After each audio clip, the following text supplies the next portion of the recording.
Party people in the place to be, live from 58 Dream Street. We're James with Games. Hello and welcome to episode 13, oh my, of our Star Control 2 Let's Play. D Holmes in the house. Glad to have you here with me. Hope your Saturday is going well wherever you are in the world. It's a little hectic here. Hectic. I actually am able to spare myself from working on the Saturday, and I did get a little bit of packing done, but the actual thing that has made my day hectic is that last night in Forgotten Circles, the Gloomhaven expansion, we got access to the final clue that we need to solve a complicated runic cipher puzzle. And you know I was all in on that, and probably devoted more time to it than I should have, but what are you going to do? So here we are, heading back out into the galaxy. We're going to find out together where I am. I remember that I did not make it home to Earth before I stopped last time. So let's... hold on. Okay. The icon for the GOG Galaxy app didn't render properly in my start menu, but the program launched, which is the actually important thing. Let me mess with my levels a little bit here in the hopes of not blasting anyone's ears off with the sound. And we launch. Alright, dropping out. Here we are. It's up on screen. It's all coming together. Turning my emulation cycles down to 4,000 cycles. And now that that's done, I was in a bit of a scramble to make it to air, so some of the housekeeping is spilling over, some of the setup is spilling over into the actual show. But here we are, just got to get my map and my Star Control manual in case I need to refer to that open. I've got my spreadsheet of notes open, and let's find out together if I've gotten the volume level anywhere close to appropriate for either myself or you, the viewers. Only one way to find out. Let's load it up.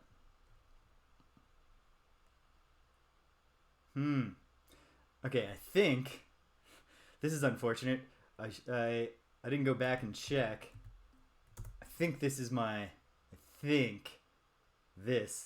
current save. We'll find out pretty quickly, of course. I hope.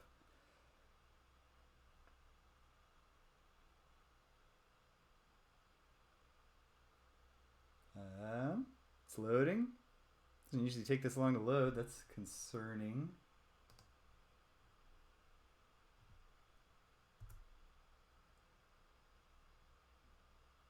We're frozen. Okay. Aborting. Step one, before we do any kind of troubleshooting, is just to try again and hope it works this time. Firing it up. Dragging all my windows back onto the screen that I want them on. Minimizing the window. Turning down the emulation speed. Trying again. Come on. Just load my save game. Doesn't seem like too much to ask.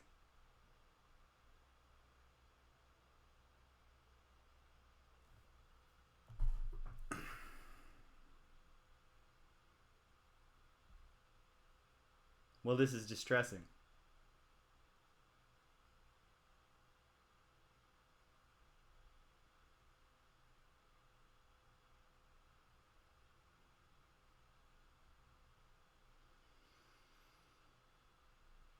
Okay.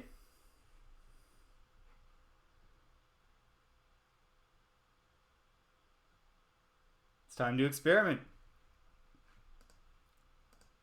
Let's launch the game again and see if that other save game also locks the thing up when I try to run it.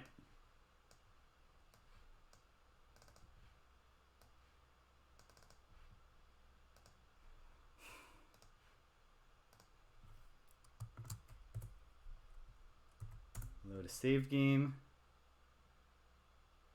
Can we load day 2, February 5th? We can. We're still back at Earth. So this is not the save game I wanted to use, but apparently the one that I actually made is corrupted somehow. Oh dear. So the big challenge now is figuring out what to do since I don't know what I've lost. All right, let's check it out. Let's check it out. And hopefully we can figure some stuff out here. In the manifest, our cargo. We have no cargo. We do have some biosamples. We have no devices. Okay, let's go to the commander, or go to the starbase. There's another big clue. Would be the shipyard. Well, the Spathi have not abandoned the Alliance. So that's one detail now that we can confirm about what was going on at the time of this. I have no resource units. Haven't added a second crew pod to the ship. Oh dear. And module wise, yeah, we were at full turn and full thrusters. No game audio. Oh yes, you know what? I'm not hearing any game audio either. There we go.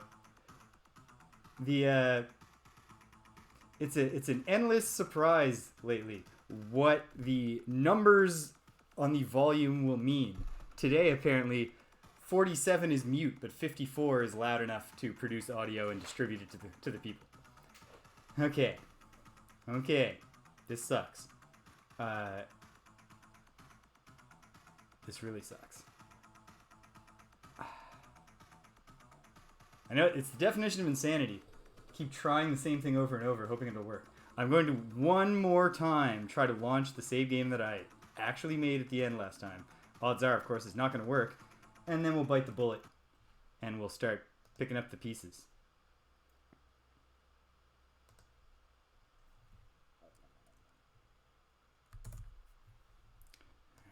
All right. Okay. Come on. Third time's the charm, right? Right. Does the save game work if the opening screen sun is green?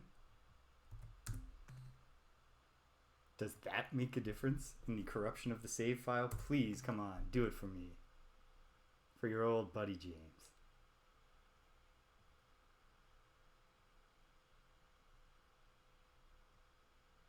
Alright, well, okay.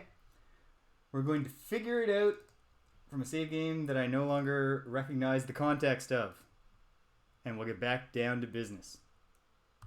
It sucks, but on the plus side, no, there's no plus side. It just sucks. Because my notes are corrupt now. Because I've been highlighting the things that I've revisited so that I know not to revisit them twice. Except now I don't know what I've revisited and not... oh well. What are you going to do? No use crying over spilled milk.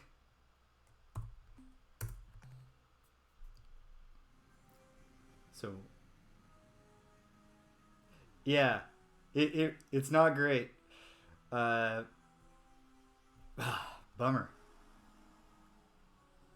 What? Okay. We have no resources. We don't have much fuel. So, we need to go somewhere where we can get stuff. I do know that one thing that I did last time was I headed to the... what's it called? Gotta look at the map here for a moment. I headed over to the Cayley constellation, which is close enough that we get there with the fuel that we have, I believe, and then gathered resources from there. So, let's see if we can do that again.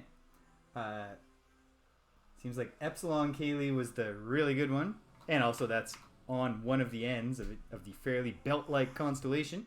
So let's go there. and see if it has or has not been picked clean. Spathi haven't betrayed us yet. We have built a Spathia looter. We haven't made an alliance with the Zoq-Fot-Pikian. We cannot get to them right now with the fuel that we have. We have some biosamples to drop off, but now might not be the time to do that. So let's hit the Cayley constellation, starting from the eastmost, and we will sweep on back. Maybe we can go down and talk to the Pkunk and see if that would be one silver lining, is if I could learn the words from the Pkunk, so that when I go up to the Zoq-Fot-Pikian, and if the Xerza are the ones that are there again, I can find out the news. Let's find out. Yeah, save game corruption. Not a great bug. I think one of the most painful bugs I've ever encountered was in Fallout 2. And to an extent, like, I deserve it because you're playing Fallout 2, dude. Why do you not have, like a backup save? Like, here's the save from before I entered the town. Here's the save from before I clicked on that M. You should always have, like, 7 hours worth of saves that you could fall back to when you're playing Fallout 2. But I got sloppy, and I made it as far into Fallout 2 as I ever made it. I was as powerful as I'd ever been. I had a party. I was accomplishing things. And I got my nuclear level up to the level where I could go to the ghouls and fix their reactor. Like, they're like, well, our reactor's gone bad. It's not good for the ghouls. So I thought, the ghouls will be happy. I'll help them out by fixing their reactor. So I went, and I had gotten lazy, as I said. So I was working in a single save game with all the other ones being like way back in the past. And I get to the ghouls, and I make my way to the reactor, and I fixed it, and I got a ton of experience. I thought, awesome. And I saved, and shouldn't have saved. Never make your only save in Fallout 2 inside somewhere instead of right at the edge of the map. Not that you should ever only have one save going in Fallout 2. So I threw it down. I threw down the save, and I was like, all right, time to talk to these ghouls, find out what kind of reward they have for me for fixing their reactor. Turned out their reward was that every single one of them was now aggroed and wanted to murder me. So I helped the ghouls out, and they repaid me with wanting to murder me, and I gave it the old college try several times with the ammunition that I had and my sharpshooting ability to walk up to each ghoul in that nuclear plant. You got, like, it's a long series of hallways. They all have shotguns. Just take aim, use the target aiming, shoot them in the eyes, try to get the one-hit kill, and I made it like halfway out on my best run, and then I surrendered. All right, this is a Chondrite world, and it sucks, as most Chondrite worlds do. But this is the one that there's only 2 planets here, and I recorded this as being the big one in the Epsilon Cayley system. So let's see if I was right. Infrared world, some base metals. Anything living down there? Any infrared creatures? I don't think it's worth the effort. I guess it's got to be Planet 1, because this moon looks, at least at a glance, pretty selenic. I love Fallout 2 so much, but it just sucks how friggin' janky it is. Yeah, mediocre. Let's get out of here. Let's take it to Epsilon Cayley Planet 1, which surely is loaded with riches, either on the planet itself or on its moons. It does have that kind of radioactive look to it, but there's only one way to find out. Oh no, it's a gas giant. I mean, it might be a radioactive gas giant. But we're not landing down there to find out. It's very difficult for a planetary lander to touch down on gas. It's a little... I'm not even an astrophysicist, and I know that. That's just a little science lesson for everybody. All right. Scanning it. It's just a Chondrite world. But this must surely be something, right? Ah, it's a metal world. All kinds of metals down there. Are there any metal beasts? There aren't. Weather's not, glorious. And also, we've learned that... Okay, well, now we have the day 3 save, February 5th.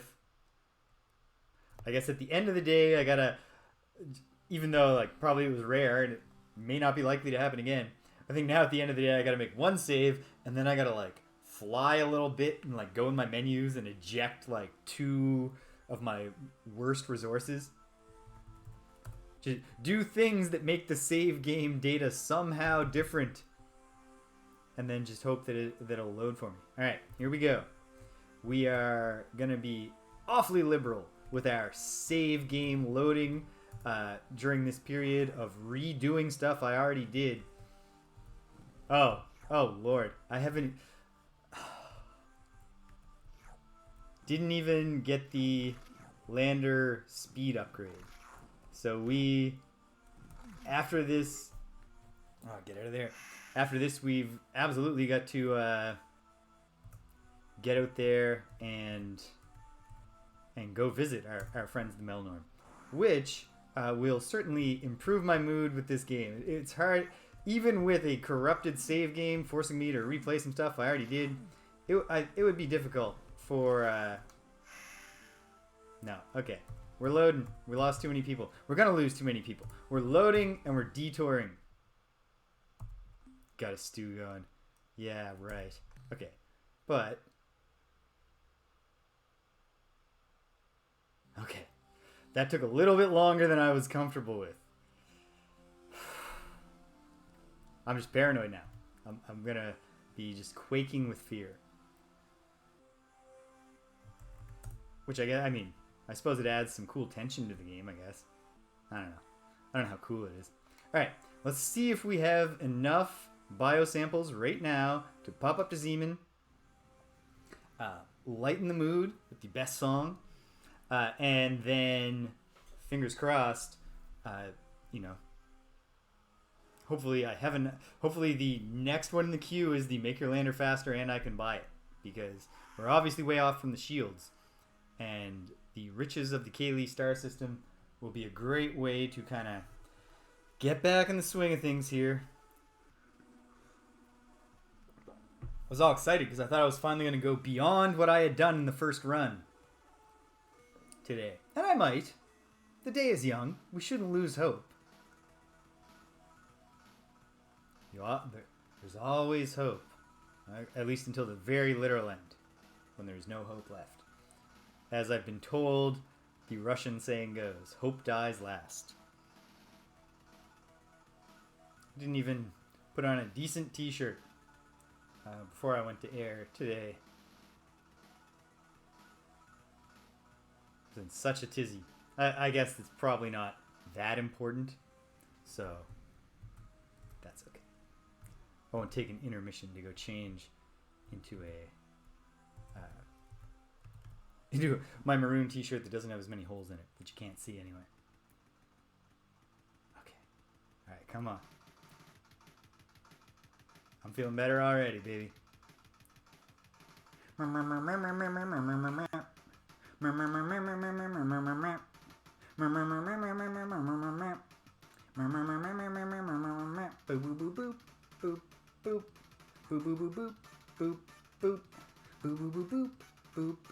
We can buy one thing. Alright. I'd like to make some purchases. Certainly not your information, which has always been out of date. Every time. What do you got? Specifications for constructing faster planetary landers? My boy. Alright. Keeping the customer satisfied. I would like to buy the technology you described. My Melnorme friend, I am both the relentless hunter and the craven coward. So I appreciate the assistance. Thank you. Properly equipped in no time. Literally no time. They're equipped now. And we're happy. Next up is point defense for the ship. That's okay, we don't need that right now. Because I've gotten much better at piloting the eluder. So we won't even have to bring the flagship into battle anytime soon. Hopefully.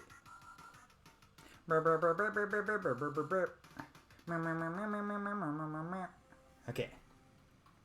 Get out of here.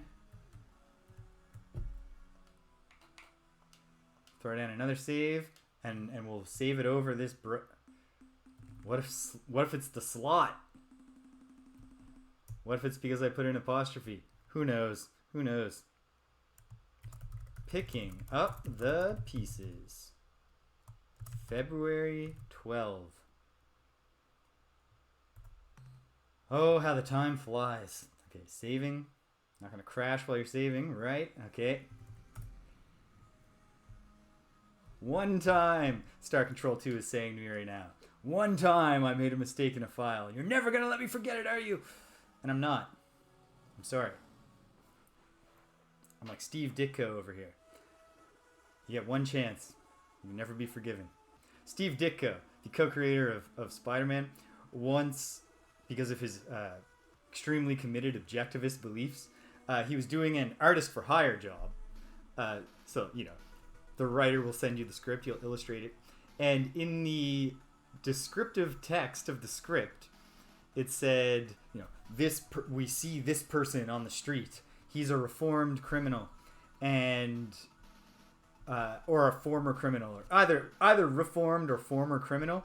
And Steve Ditko sent the script back with the note that until the script was amended to reflect that you are either a criminal or you're not. And once you commit a criminal act, you are a criminal forever. There's no such thing as a former or reformed criminal until the script is amended to reflect that fact. And again, this was the descriptive for the artist text, not something that was going to appear in the lettering. Until you fix that, I will not draw this. Very eccentric man, which is not to say that some of his creations aren't pretty cool. Spider-Man has an iconic costume. We should still probably try to find it in our hearts to allow people a chance to reform and you know, make up for their ways. I'm hoping. I mean, we'll see. But maybe, just maybe, at some point, we can do that for the Urquan here. It'd be great to have the ending not be just that, you know, we have to be better at them at genocide. We'll see. I mean, we'll do what we got to do. Because at the end of the day, I'm sorry, but you cannot enslave or cleanse the galaxy. So we're going to have to reach some kind of agreement on that with the Urquan. Whether that agreement is, you are all dead now, problem solved, remains to be seen. All right, here we go. Lost a couple of people, but, you know, can't let the perfect be the enemy of the good here.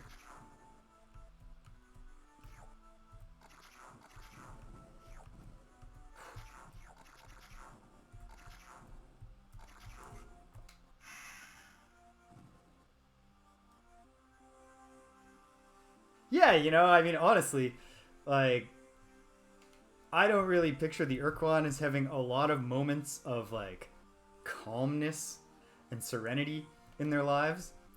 So, it is entirely possible that being all dead would work for them. Just their instincts aren't going to allow that. They got to do what their the small part of their brain tells them that they must do. We'll see. Very excited to find out, no matter what happens. All right, noble world, filled with noble, no living things. And here we go. No weather, nice light tectonics. Or I read that backwards, and it's the opposite, but either way, a class 0 and a class 2 is pretty comfortable planetary lander trip. And hey, a day where, we don't have to etch another name into the memorial wall on the returner is a good day. So call that mission a success here on this noble moon. And we got one more moon to check, which could also be noble. I mean, it looks literally exactly the same as the noble moon we were just on. But it could be azure, it could be any kind of ultramarine. It doesn't get much more marine than this. Alright. Weather is pretty comfortable down there. Nothing's living down there. We We got some noble elements. We got a tiny little bit of rare earths. We got some base metals. And frankly, we need everything we can get. So let's go. Let's go and let's see what we can find. Okay. We're off to the races. Dodging lightning.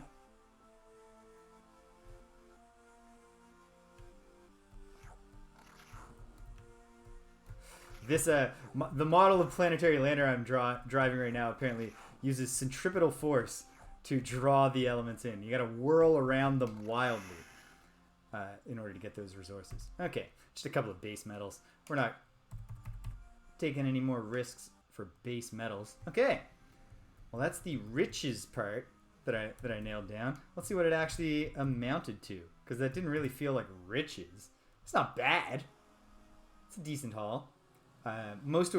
We have more base metals than anything else, and so as that free space gets encroached upon, we might eject some of those. Although at the same time, there's probably something to be said for bringing home as much of anything as we can, making 2 trips if necessary. I don't know. Okay, Delta Kaylee, I recorded as having some minerals, and I'd be shocked if that turned out not to be true.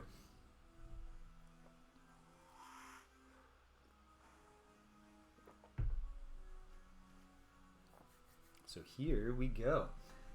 Don't have anything to do in the spreadsheet. I don't even have anything to italicize to indicate that I've revisited it, because I'm revisiting things that I italicized to indicate that I had revisited them before my save game got corrupted. Oh well. Oh, here's another heartbreaking memory from my youth. It just came back to me, which is the first time that I ever made it to anywheres really in Dragon Quest beyond like messing around at the very start. Dragon Warrior, as we called it back then. Very first time I made it anywhere in that game, I made it really far. And I was not using walkthrough, so I was very proud of myself. I figured out how to, I saved the princess, figured out how to use her love to locate that, I don't know, it's like an orb that makes a bridge or some item that you get by using her love as an item, and then she tells you how far you are away from her, and you got to reverse that to use the clue about how far you... Anyway, so I done all that, and I made it to the Dragon Lord, and the first time I got to him, he I don't know if this is famous, but I mean it's famous to anyone who likes Dragon Quest. The Dragon Lord offers you to join him. Why don't we join forces? We could rule the world. You're very powerful, so am I. Let's do this. And you get the yes or no option, and of course it was my first time there. I was curious. What happens if I say yeah, let's rule the world together? You say yes, all the white of the text and the text boxes and stuff turns red to indicate that you're evil now, and the game just ends. Okay, cool. That was awesome. I was at my buddies doing this, so turned the game off, took it out, took it home, and at some point in the 5-minute walk home, the battery, because there's literally a battery in an S cartridge that allows it to save, died, and so the save game was just gone forever when I got home. I didn't actually end up beating Dragon Quest until years later when I got the Game Boy Color remake.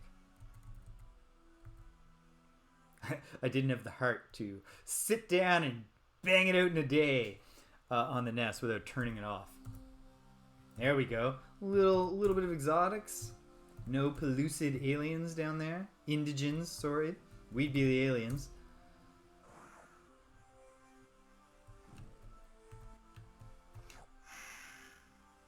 Some Zoe crystals. Not so many, but enough.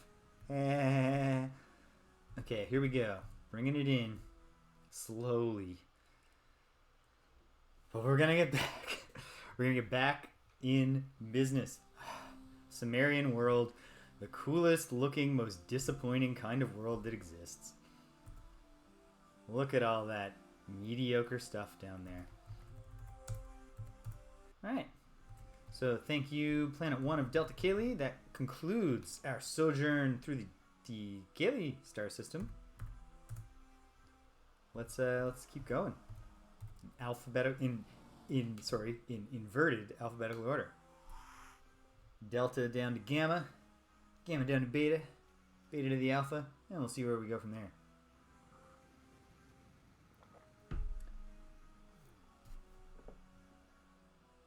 Wait, did I do that? Yeah, I think I did. Yes, there was an empty pellucid world and a non-empty. Or maybe there wasn't. I think I'm okay.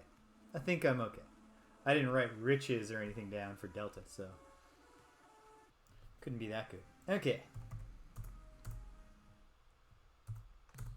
Picking up those pieces. February 12th. Oh, hey. When I made the other save game, which, by the way, oh, no. Not just yet. I gotta do that thing I said to assuage my paranoia. We'll do a save between the orbits of Planet 1 and Planet 2 in a different slot. And let's update the tag. Responsible file management. All the responsible file management in the world won't help you when your files just spontaneously combust. Okay, looks like we're going outside in. And since what I wrote here was lots of metal, I'm kind of inclined to say, oh yes, this red gas giant is not the thing, but it's many red moons. Hopefully at least some of them are metal worlds, based on my notes. Be even cooler if they were radioactives, but why wouldn't I write that down? And it would be much worse if they were all Sumerian moons. Let's find out together. I'm thinking this one doesn't look promising. And yet, it's a dust world. We got lots of base metal dust down there. No dust bunnies running around. So we don't have to worry about that. We don't have any kind of protection from anything yet.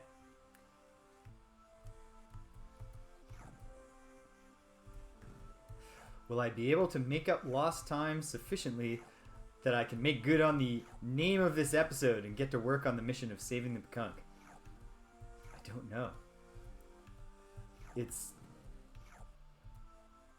just very frustrating. But what can you do? You just keep whining about it for the entire episode. No, I'll try to get my feelings under control here, folks. A metal world covered in metals, some of them precious, some of them either radioactive or corrosive. I will be doing the non-inhabitants of this planet a big favor if there are corrosives down there. Corrosives can wreak havoc on a metal world.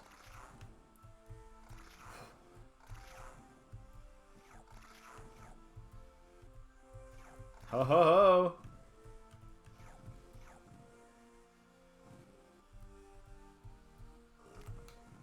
Alright, we'll make the landing again. Oh yeah, there's barely any gravity down there. Doesn't cost much. Watch me get immediately hit by like 10 simultaneous lightning strikes. Everybody dies. Kills us so hard that the returner explodes somehow. Nope, we made it. Success.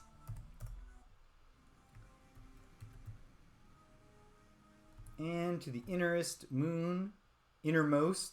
And let's find out what's going on the innermost moon. Let's hold on. I don't know if I can get a bit better light balance on my face here. Yeah, that seems a little better. Turn this maybe? Yeah. Here's what I think of your lousy Sumerian moon. Taking a pass on it. I'm gonna scan it. Alright. Making our way out. So Planet 2 is in the hot seat. Keeping an eye on the clock. LUNCH time is drawing near. Not for myself. I had lunch before the stream like a responsible adult. But for the cats. Fortunately, that doesn't involve cooking or anything. Metal world. Oh my goodness.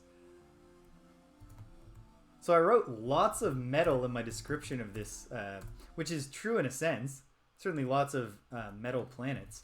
And yet, one might aver that riches might have been the more reasonable description here, because this is just this is the mother lode. Oh, and there's metal monsters down there, so it's a good thing we did save. Oh my goodness, there's a lot of them. I certainly hope the balance of stationary, or at least reasonably slow, non-aggressive, to vicious and territorial is in our favor. Let's find out. Ah! Immediately struck by lightning while we're getting our bearings. Just weaving our way around. Alright, worm hunting. Oh no, I shot. At least it was just base metals. I was not aware that you could shoot the resources and destroy them.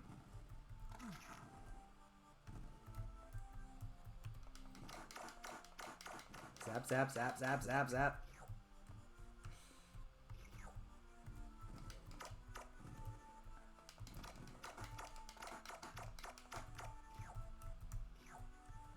Slurping up samples all over the place. Big load of uranium. Love to see it. Okay. Let's...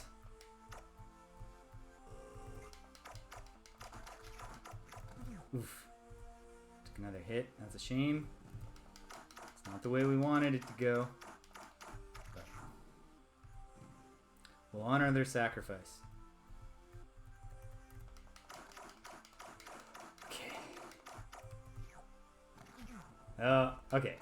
Okay. Let's think for a moment. Well, you know what? If the second trip down goes well, then I'm comfortable. Oh, hey, we're full up on minerals. You know, I didn't actually realize... No, not dispatch yet. I didn't actually realize that storage... Is storage separate for biosamples? I don't know. But we can certainly discard a small amount of corrosives and a fairly large amount, really, of base metals. And we'll make that money back pretty quick too. All right, let's get that big uranium deposit. Snatch up as much as we can while we're down there. 17 uranium in a single pickup, and replace some of those base metals that we just discarded into the vacuum space. Oops. Well, that's a mild waste of fuel, but we should go back for more biosamples. So here we go.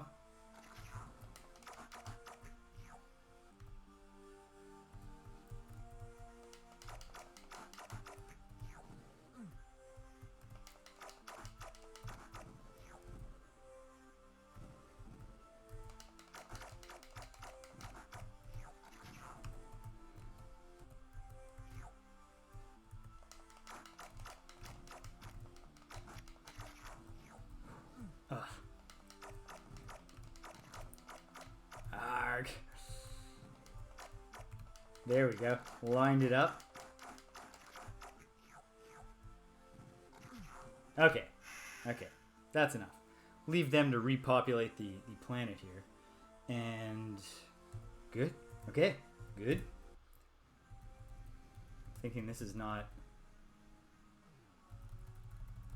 We might as well check the rest of the planets here, even though we're full on minerals, because if we find another deposit with a lot of radioactives, carry some... Pardon me, base metals. Even precious, obviously. Anything. Venologist world. Just base metals. You know, Venologist friends for us to make down there. So let's keep it moving. I think, I was going into out. So there's only one more to check here in Gamma Caeli. Planet 3, which is a tricky one. There we go. Bringing it in. What do we got? What do you got? Arg. There we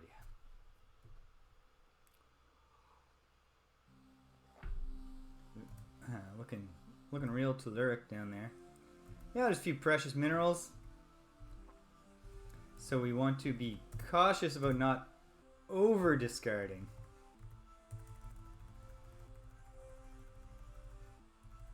But let's free up 30 just in case.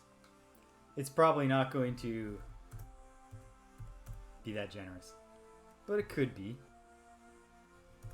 So let's find out. The tectonics aren't great.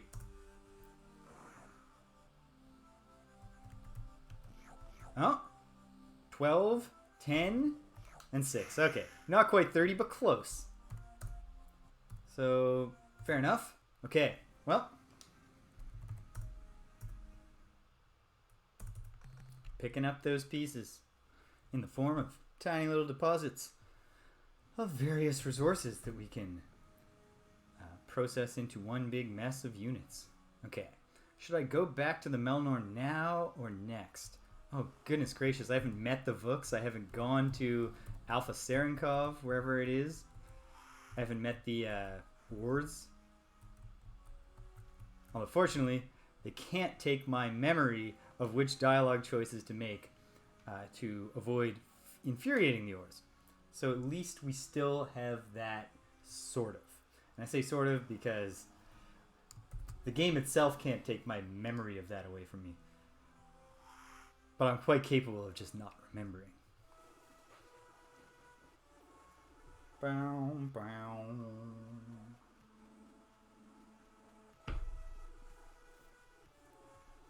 Cruising through hyperspace.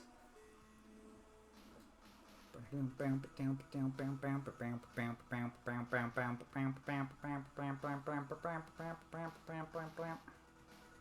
we go. There's a Nintendo Direct this week that totally flipped the script on my concerns about my career future. Because now I'm like, please let me lose my job so that I have time to play all these games this summer. We'll see what happens. But yeah, Live Alive officially coming to the West for the first time in a remastered edition. Very excited about that. That's a very cool little game that I played a fair bit in ROM hack translation form back in its day. Front Mission, tactical mech combat RPG from Squaresoft, also being remastered. Chrono Cross, which I missed because I came in, I had a PlayStation. That generation was the only one where I deviated from primarily being a Nintendo guy. And so I had a PlayStation, but not an N64 at that era. And I went into that raring to go for JRPGs. It was the JRPGs that, like, all the announcements of, Final Fantasy's going to PlayStation and stuff, were what made me make that decision to go. And then, having done that, I got burnt out on JRPGs extremely quickly. And so I never even checked out Chrono Cross, and then just never really come my way. We've never had the opportunity to get acquainted. But I do love Chrono Trigger, and I do constantly hear people rave about Chrono Cross now. Although nobody, at the time, all I ever heard was like, oh, this is a disappointing sequel. So I'm looking forward to that. My girlfriend was very happy that they announced 1 zillion Mario Kart 8 tracks coming over the course of the near future. Okay, that's not a bad haul. I will keep it coming, Commander. It's my job. Alright. Bye, Commander. Yes. That's what I thought you were getting at when you said keep them coming. Alright. We can crew up now. We did not have a full complement because we had no resource units last time. Okay. Some crew. We do not need a new ship. We do need fuel. And then we'll see what's available to us. Maximum fuel is 110. It might be very little is available to us. Oh, I think we can add 1 fusion thrust or 1 turning jet. Let's see. Right now I have 1, 2, 3, 4, 5, 6, 7 fusion jets and 1, 2, 3, 4, 5, 6 turning jets. Sure. Let's keep it symmetrical.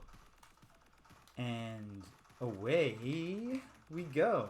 We got no money, so we got to keep on finding stuff. I think what I am going to do...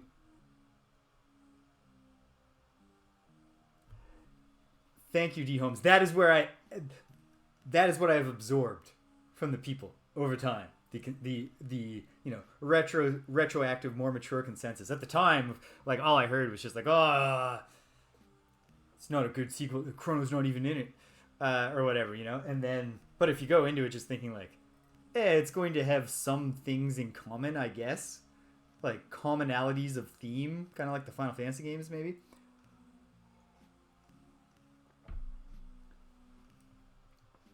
I'm really looking forward to that. I'm enthusiastic when it comes. It's kind of like, it's not unheard of, really, for a sequel to get a bad rap. based on the fact that it's not just more of what we got the first time. And then later you can look at it. You know, a lot of people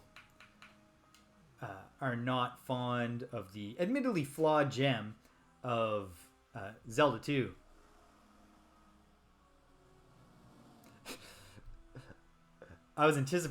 Peppy, that I did anticipate too many characters being an issue when I was watching the Nintendo Direct, and it was like 8 billion like characters that you can have in your party, and I was like, oh man, I don't know if I'm gonna be able to get to know all those characters.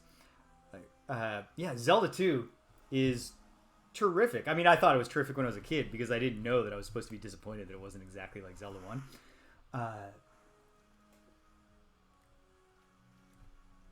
Yeah, let's head down to Pkunk space and see if we can get the Pkunk to tell us a story or two about you know, the words. Which one? Okay, Delta Jiggles is the one where I wrote down so many Pkunk. Wait, no, but the Pkunk homeworld is Gamma Kruger.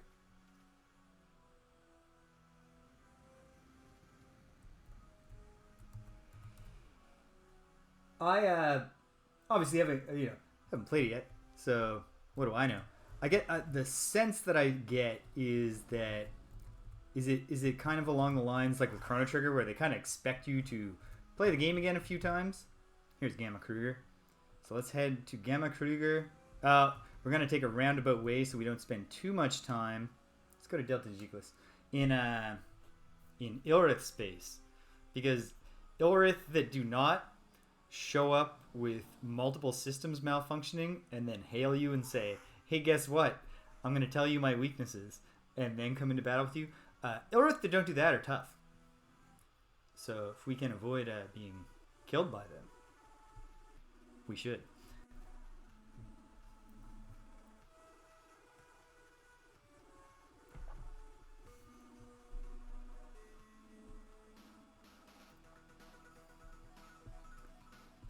And it might have been a matter of just, early on, their thought was that part of the one of our key gimmicks is going to be so many characters, and then,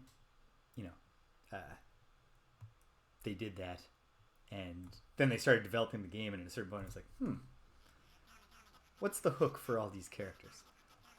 We already said it. We said there'd be a ton of characters. When we in an interview with Famitsu or whatever, so we're stuck. Yeah, we're from Earth on a mission of peace. How about you? Oh, good. Okay, these probes are also on a peaceful mission. Oh, hold on. Oh, well, hold on. But you just said, okay, there was an override. That's fair. That's fair. They weren't lying when they said there was a peaceful mission. Okay, here we go. Like I said, we are awful open to just loading relentlessly here. That was a poorly placed comment for my purposes. Meteorite. Oof, bad aim.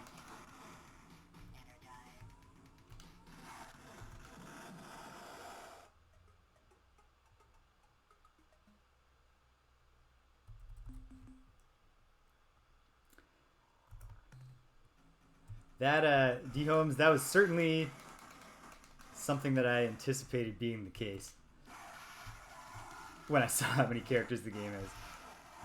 I just really don't...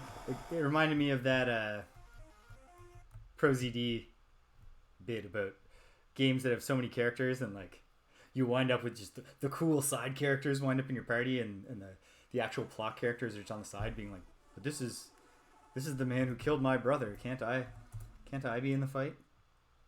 No, man, you're not cool enough. Okay, come on. It works now. It does. Okay, it's not the slot that's corrupted.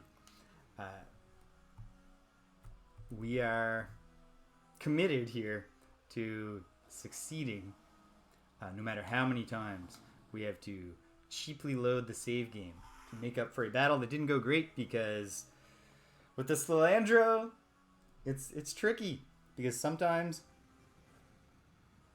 it happens good, sometimes it just doesn't. and I've gotten quite good at using the eluders for other things. I guess the scheme... now that I think about it, the tactic for trying to use an eluder to fight this little andro is to, like, tempt it into using its weapon while zipping out of its range at the last moment, getting it so that it doesn't have... It has a low battery, and then getting in there real quick before it finds a meteorite and butt missiling it to death, which sounds tricky, for sure. The Earthling Cruiser kind of relies on just good placement. They start too close to you, you're getting roasted real quick.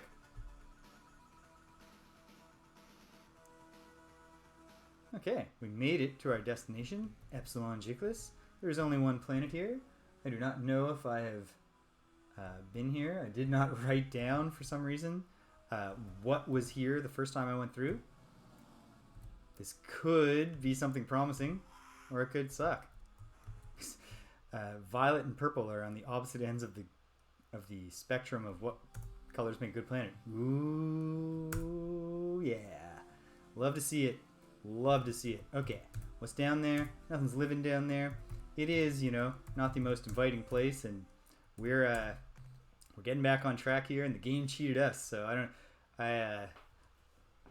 I'll load this save game as many times as I need to get the outcome I want, and I'll feel like I'm playing fair.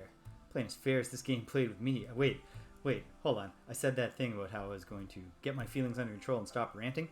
I also said that thing where I would feed my cats on time, which I have not done. Brief intermission, folks. I'll be right back. Lunchtime!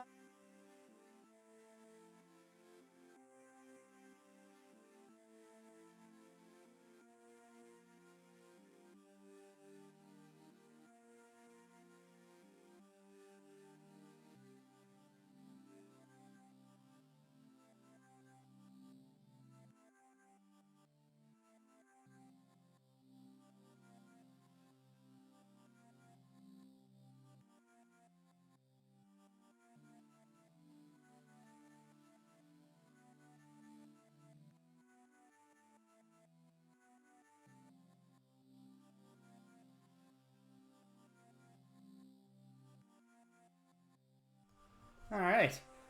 Well, the one cat is too comfortable to just get right up and go have lunch, which was then baffling to the other cat, who came to have lunch when I put the lunch out. And she started to go forward, and then she's like, "Where's the other cat?" I hear she's finally gotten over her confusion and started eating. Okay, here we go. Here we go. Ooh, light. Landing. Lightning. Ooh, got some palladium. Oh, goodness. Come on. Come on. There we go. Go down and get these rare earths over here. And we'll pop out of there. And we'll take her in for hopefully another casualty-free, resource-rich mission. Oh, my. Ugh. Okay, casualty-free not so much. That was a real bad lightning strike. But as long as the rest of this goes well, then we did... Or not. Okay. That's alright. Okay. Okay. I reject the outcome.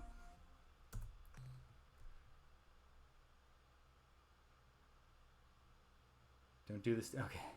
Oh my goodness. I need these saves to load like that from now on.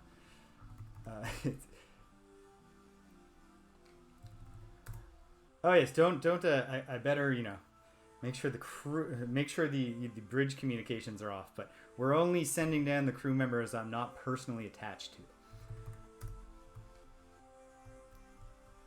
We do let people on the returner. I've just decided this policy now, but we do let them decide what color of shirt they wear. So I can't guarantee that they're literal red shirts, but in my heart, they're all red shirts to me.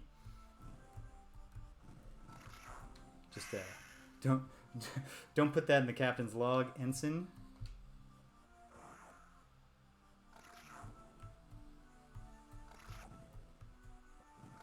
Oof.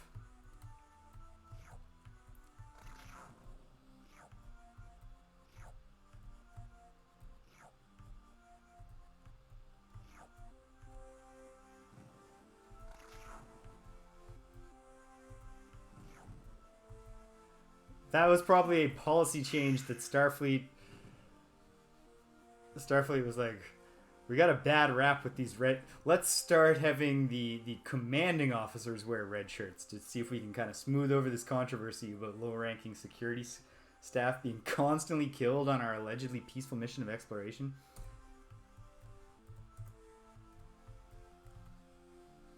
You know, let's leave some for the next guy.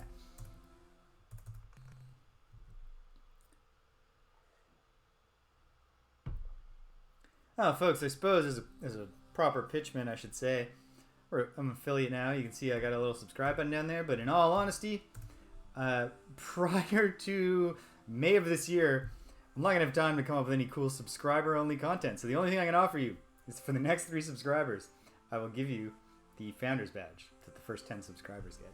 So if that appeals to you, cool. Sign up. I'd be glad to have you. But I do not want to deceive you into thinking that I have anything of value to offer you yet. And also, I don't actually think I'm likely to lose my job, so also don't think like, oh man, I don't want this guy to starve. I'll be okay. Okay, here we go. Delta Kruger. I'm just going to check that out because I never did before. Hit Gamma and Beta Kruger previously.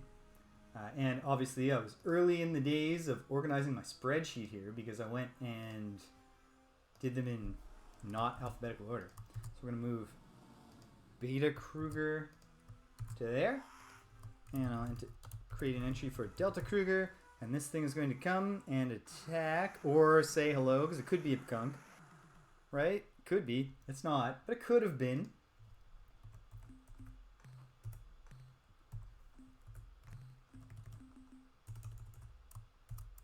I never promised you a fair fight. This is going to be the kind of fight where it just happens again and again and again until I win. But we do got to carry on this dialogue tree because eventually they do drop a hint that I did write down.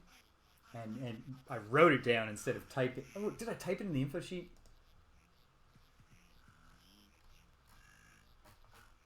No, I didn't. I literally wrote it down somewhere. So if I can get their answer, where they, I think, give me a hint about where their point of origin might be. Okay.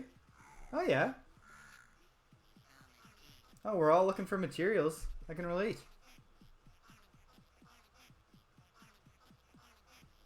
British! Welcome. How are you on this fine Saturday? At least I hope I hope it's a fine Saturday over on that side of the pond. It is a fine Saturday here. Spending it inside, of course, but I think it'll still be nice enough out when I have to like go to the grocery store after this. So that's fine. I don't mind. Should maybe, yeah. I'll open a window in a few minutes. At least get some fresh air. Oof. Excellent. Excellent. Glad to hear. Okay, this one, that thing I said about how if they start right next to you, it's just not going to work out for you. And that did not work out at all. I'm sorry, Captain Decker. I'm sorry, Mrs. Decker. I'm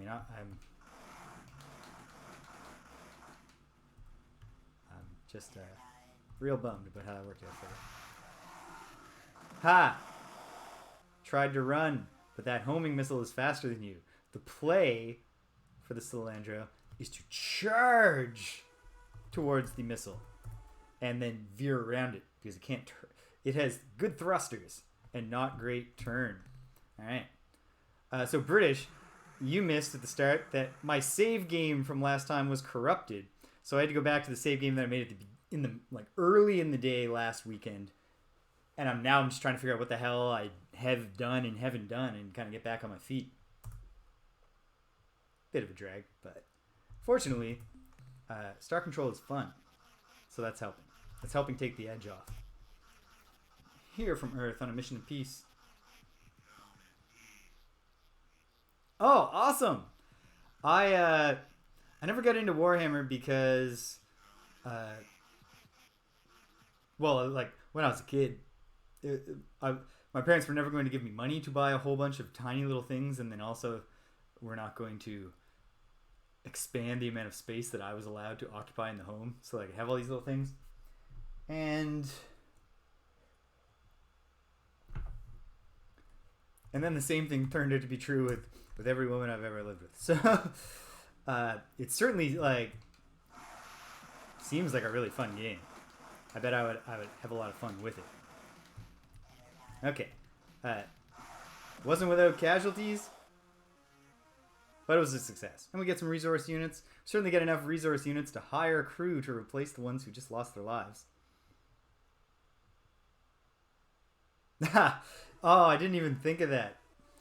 They don't even have like metric translations in the game materials for when they that seems when they release them in Europe. That's odd. Or I guess Canada. Although all of our things, because of your sacrifice, crew members, we will be able to fund the training and room and board for your replacements. Yeah.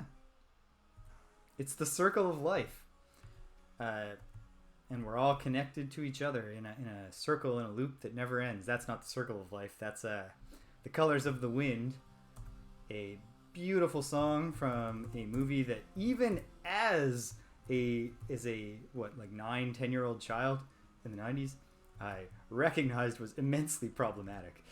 There is literally, if you haven't seen Disney's Pocahontas, there is a song on the soundtrack, and my family had the soundtrack before the film ever came out, and I could even tell just from the soundtrack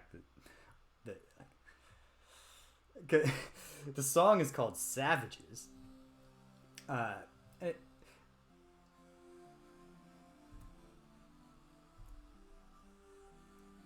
And they yeah, the song is called Savages, and it's sung by both the colonizers and the natives, the indigenous people, to show that they're both bad in the same way.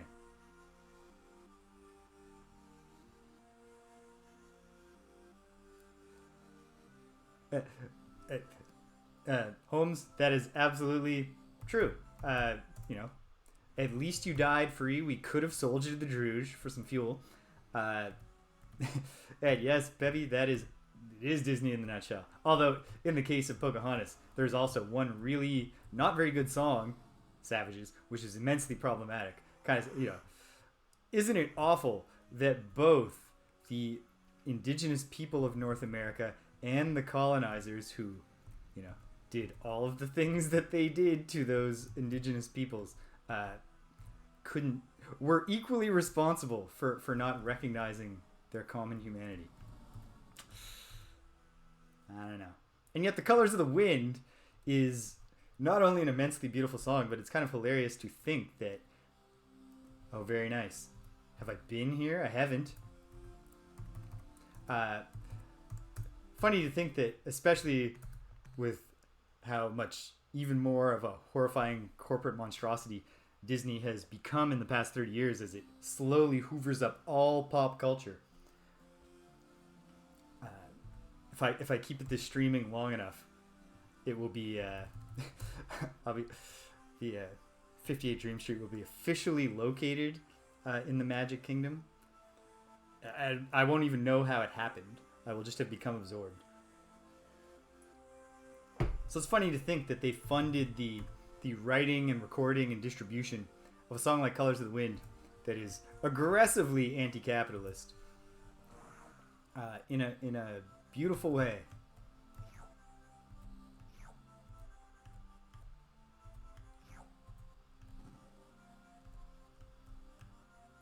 Also, my girlfriend and I were spontaneously singing a duet of The Colors of the Wind just the other night. So yeah, we're that kind of couple. And I let her go for the bridge when we got to the bridge. How high does the sycamore grow? And she was so swept up that she mispronounced it as suckamore. And I realize that that is the absolute definition of a "you had to be there" story, but oh my goodness, I laughed for a long time. Gotta love a treasure world. And British. That game sounds funny, in a dark way, but in a fun but funny dark way. Here we go. Here we go. Looking noble. Very good. All right. Are there any noble creatures down there that I could shoot in the face and kidnap? No. The weather doesn't exist because we get a vacuum for the atmosphere. So please, crew, you gotta get back to that thing, that principle we're always talking about, not sticking your hands outside of the lander. If we find a water world, a habitable planet, you can stick your hand out, but please do not do it here in a vacuum. So, oh, and also, I'm constantly saying noble gases instead of just noble elements. Clearly, they're not noble gases if they're in a vacuum. Those are noble solids. Or noble liquids, I guess. I don't know. I would be lying if I said that I have a clear sense in my mind about the freezing, melting, and evaporation points of xenon.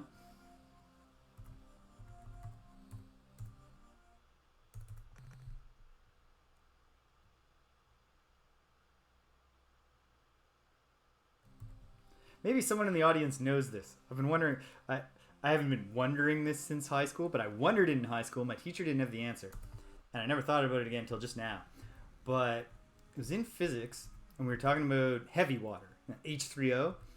And my question for Mr. Mossman was, if we had like a glass of H3O, of heavy water here, like in what way would it seem different to us? Would it just be heavier?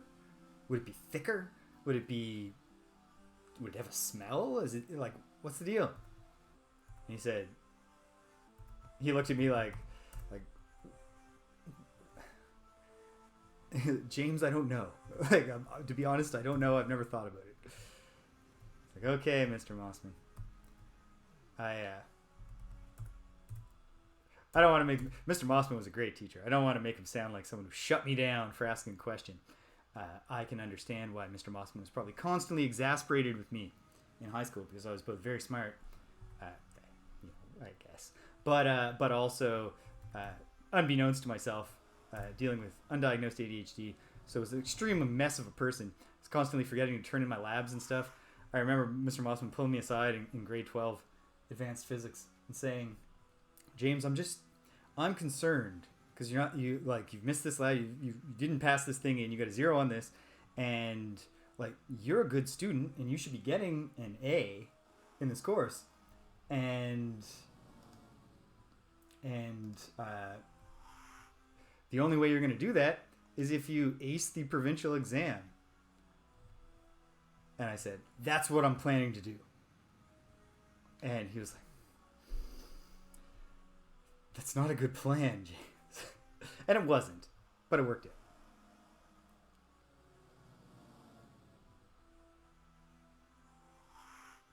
I'm sure this is something I could Google, but thank you. That is a strong scientific basis for believing at least that the heavier thing is in fact true. Come on, just be the Pkunk. All right, let's say hello. Although we got to really get to the home world, I think.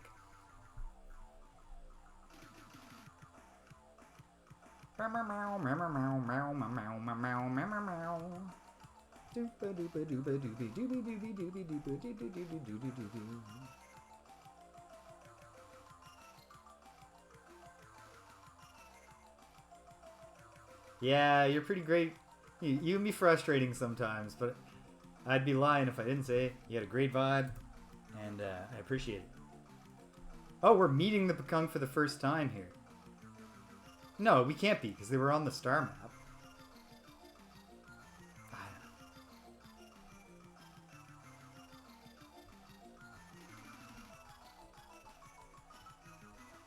know. 38 lives. How about that? This is just my second.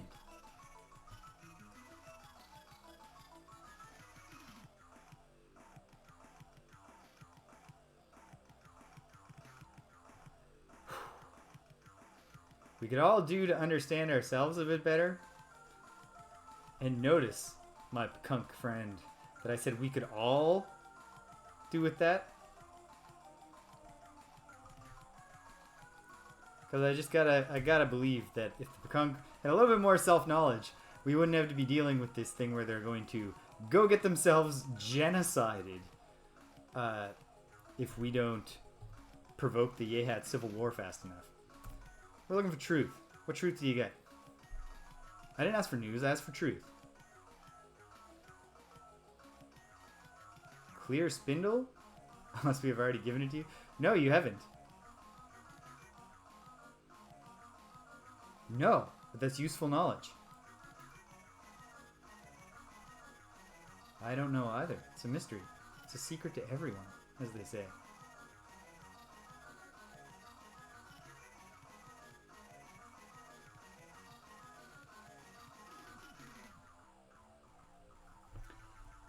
Alright, we're not going to be rude, so we're hitting the road.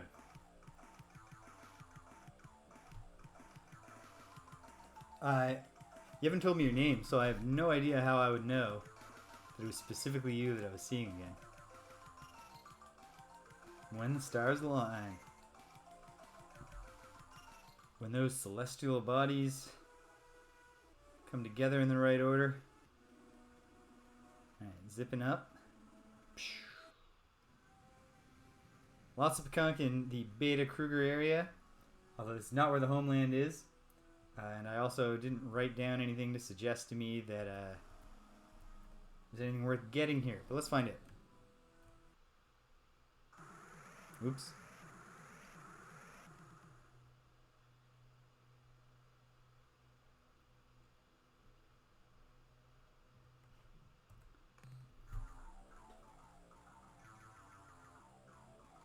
What?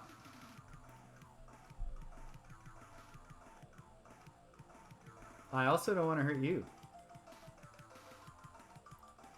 And by the transitive property, I also must be one with the pootworm.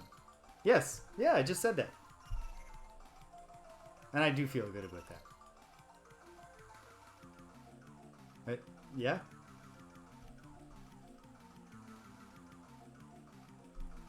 Okay. Cousin! Hello! Yeah, it's, they're lovely. They're gonna get, they get super frustrating when they decide to just go off and get themselves killed. But they're fun otherwise. And, like, I know a few people, a few Pkunk-like people, in my actual life.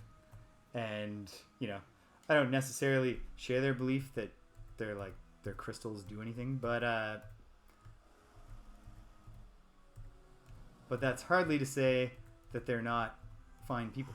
However, one sad thing is that a ton of my hippie friends are like, now, just like the intersection of anti-vaxness with the whole right-wing deal. Some of them just suck now. Some of my hippie friends have weird politics that you wouldn't expect a hippie to have anymore. Or, yeah, you wouldn't be looking. Yeah, sucks. Yeah, they got the beaks are, yeah. Hard to argue with those beaks. All right, here we go. Making our way to the Pkunk home world, where we will hopefully be taught of the words. Yeah, it's the whole horseshoe theory thing, I guess. A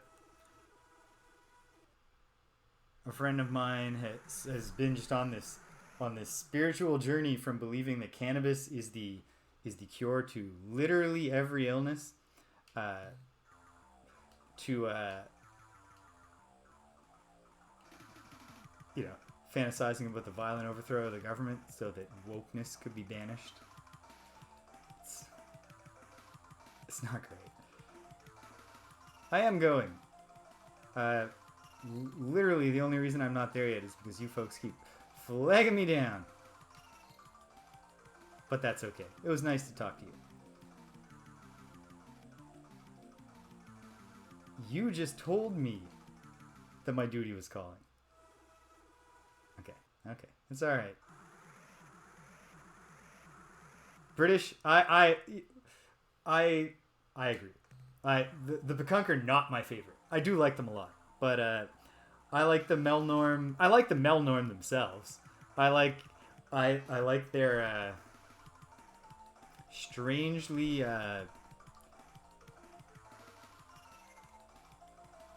what am I trying to say? They're obsessed with commerce and like everything is price and stuff, and yet they somehow just don't seem like a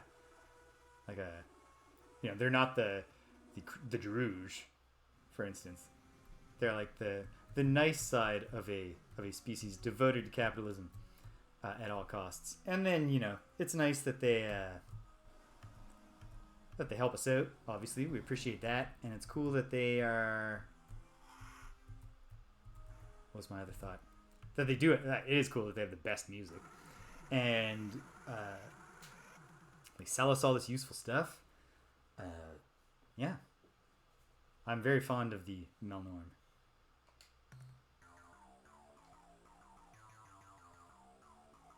No, I am ready.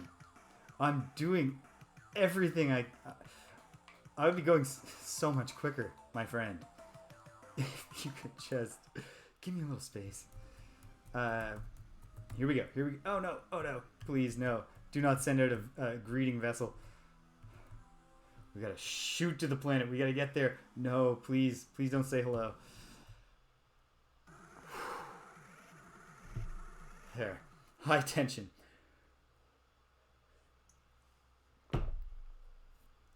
Unlimited Pkunk. A spirit voice within your soul. You've got to give me something. Is it the words? Is it the spindle?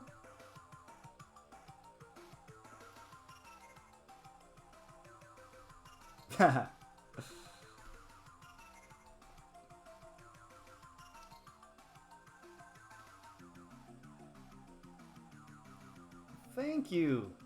Thank you for the spindle. I totally forgot that you had even given me a spindle the previous time that I was alive in another timeline. Well, it's a good paperweight at least. So that should be good.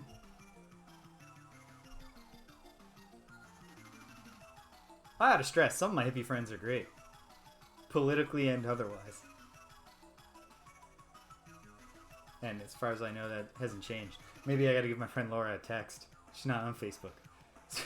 She might have lost her mind in the past few years.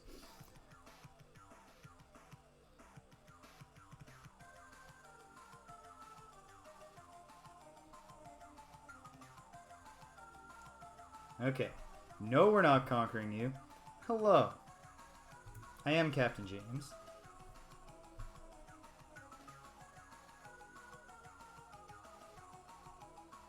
Perhaps the root of your psychic powers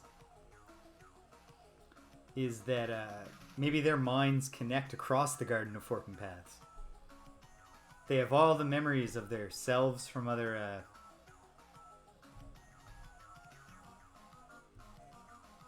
Yeah, you want to fight? Want to help us fight?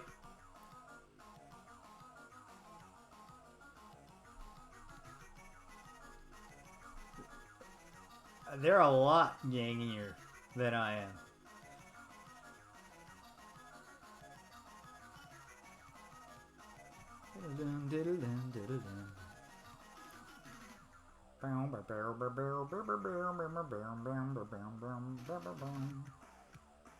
Fantastic. All the crew and ships and resources that we desire in the number of 4. How did you... What on earth gave you that impression? That I'm open to your crass offers of material goods. I guess love is good. Do you know any special words of significance?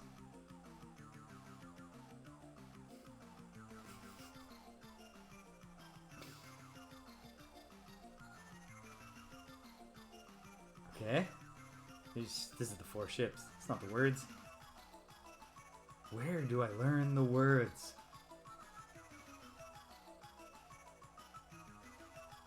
I mean, I suppose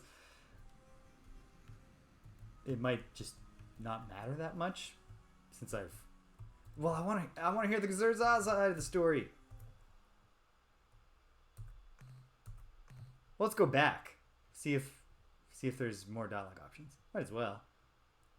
There is no harm in that. Unless we've tested their patience and now they...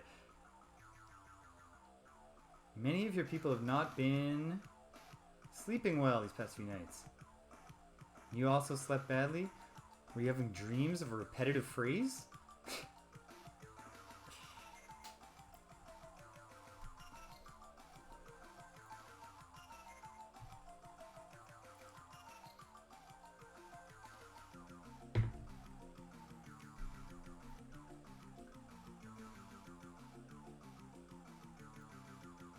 Center of the region of space. Your stars form the shape of a cup and are in a constellation that begins with the letter C and ends with the letter S, and whose letters rearranged. Oh my goodness. Spell asterisk. Two great armadas fight. One of black ships, the other of green.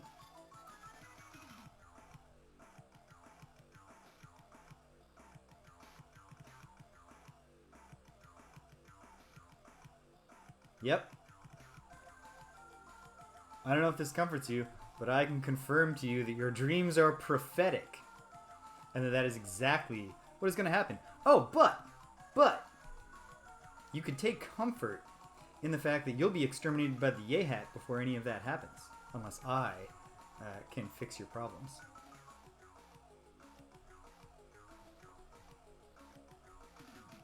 New low frequency.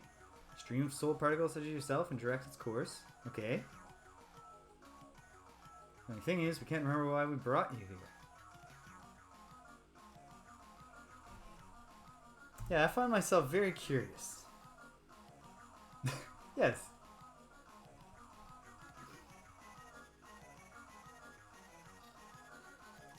Just the key points. Alright. Do you have a sub-menu of questions to offer me? Thank you.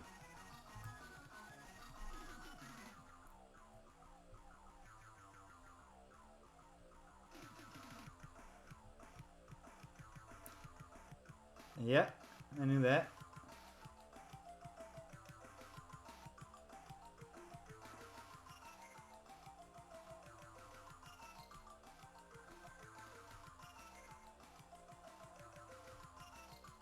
I love that their Buddha figure is called Weenie Wiki Beaky Birdie.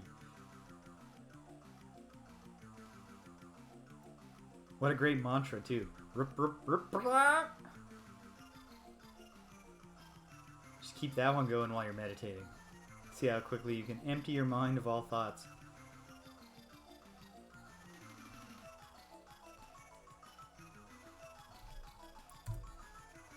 You got any ill-advised plans to reunite with your cousins, the Ahat?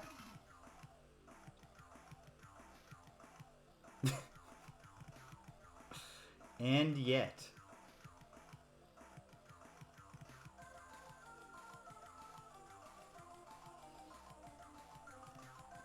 Yeah, birds in Britannia, Bebby, are all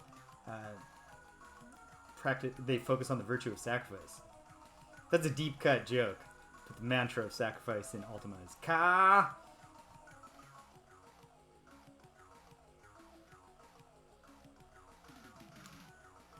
Yeah, tell me some interesting things about your culture. All I really want is for you to tell me a phrase that's not relevant to your culture, but to an ancient culture. But yeah, oneness. It's great.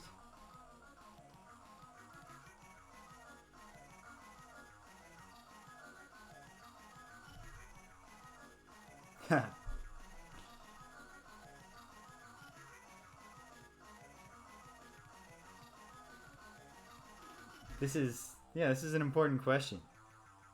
Is the now essence an extension of the cosmic whole, or a subset of the totality of oneness? My separate question is, are the cosmic whole and the totality of oneness the same thing? Two terms for the same thing? Otherwise, I don't quite understand my own question.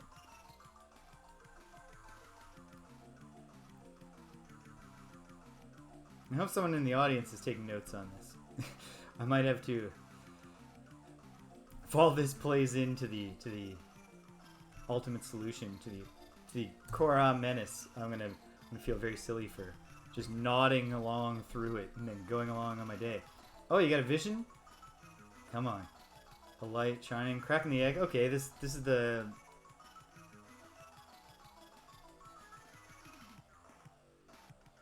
I only have one past life so far. Oh, not past lives would be different from alternate present lives.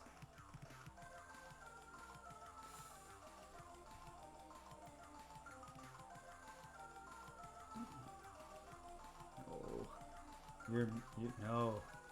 Okay, okay. All right. Nice talking to you.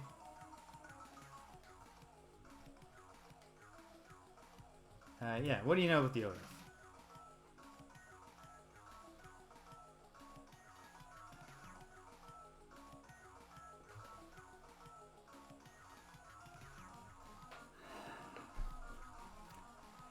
Right?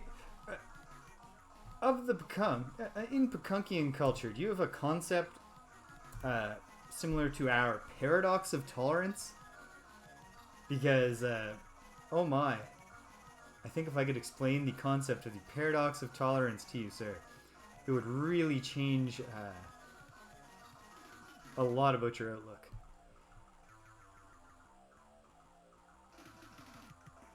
Ah. Thank you, Mammoth. I appreciate it. It's kind of a mess right now, but fortunately, I'd have to pull the camera in really close for anyone to be able to tell.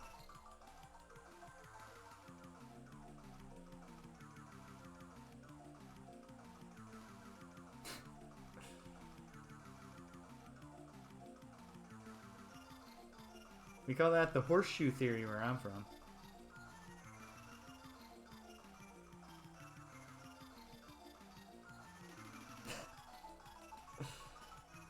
Yeah, that's great. When they start attacking you.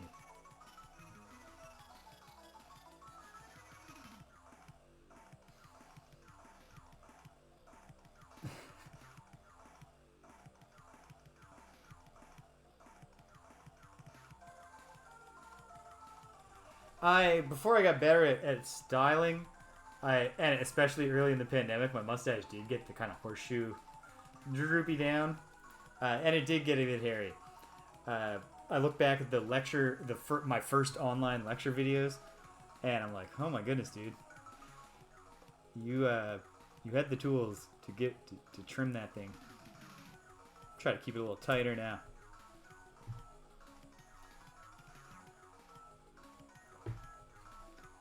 I'd have to add several pixels to my little self-portrait up there to go back, if I went back.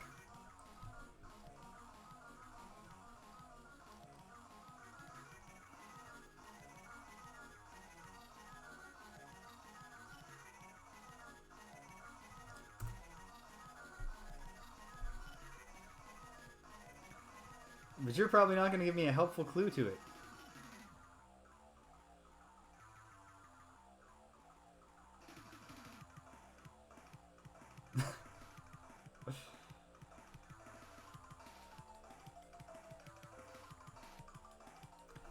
I'm going to try to impersonate a burning bush and convince them that I'm the voice of their god. But we'll keep your just kidding genocide plan in mind too, I guess.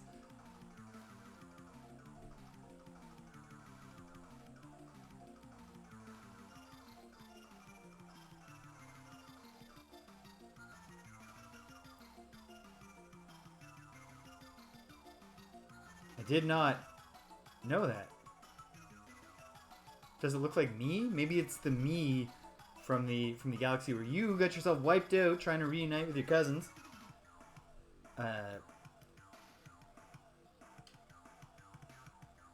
Mammoth and I have a much healthier cousin relationship. When we're able to get together, there's never any risk that one of us will commit genocide on the other.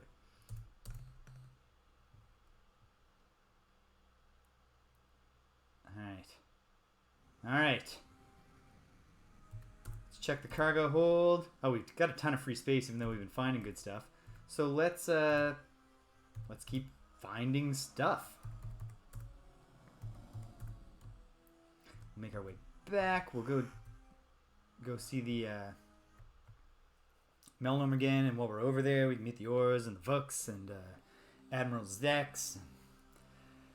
Just keep on doing things we already did last week. Oh, you're not tricking me. Big pile of corrosives. Don't need it, don't want it. I pass. I do think there was one promising... Whoa, that is quite an emoji. Alright. Hopefully these Pkunk aren't guarding the resources of this planet, because it wouldn't be very friendly of me to come in and steal those resources if indeed they are. Trying to protect them. Oh, I was hoping for this. Looks delicious. It's a vacuum, so I don't think anything's going to be living down there. Not really all that risky. And we just saved too. So let's do it. Avoid the earthquakes if you can.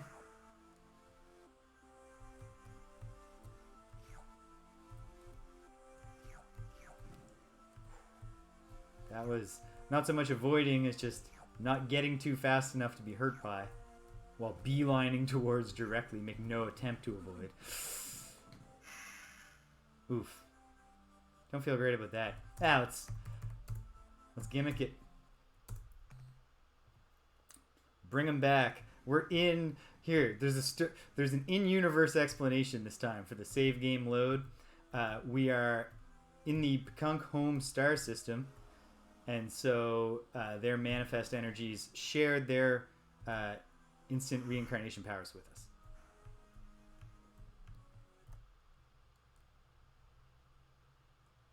And we thank them for it. Okay, let's just... Why waste even a second if we have to use our Pkunk granted resurrection powers again? No, wait, not navigate. Oh no. Oh no.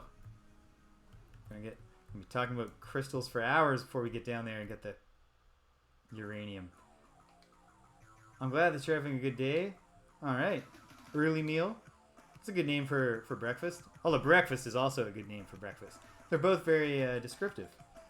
They both, descriptive in the same thing. Okay. Okay, moral support's great. Do you know any phrases of significance to them? Okay. Okay, come on. You had a dream about a... Oh my goodness. Oh my goodness. That's true, Pebby. That's true. And I suppose you can have any meal earlier than you normally would, as well.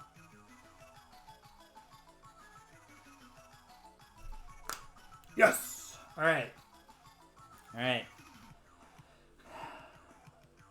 Now I just gotta hope it's the Xerza that are menacing the Zoq-Fot pit when we get up there. And we're gonna get both sides of the horrible, horrible story.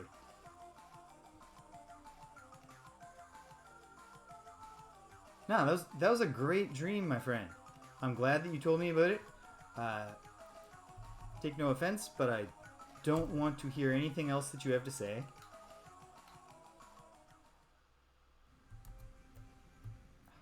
Oh, come on. Let me do it. Okay, here we go. Here we go. And once again, for the sake of saying, why replay even a single moment if I go down there and against all odds get everybody killed on a not very dangerous planet?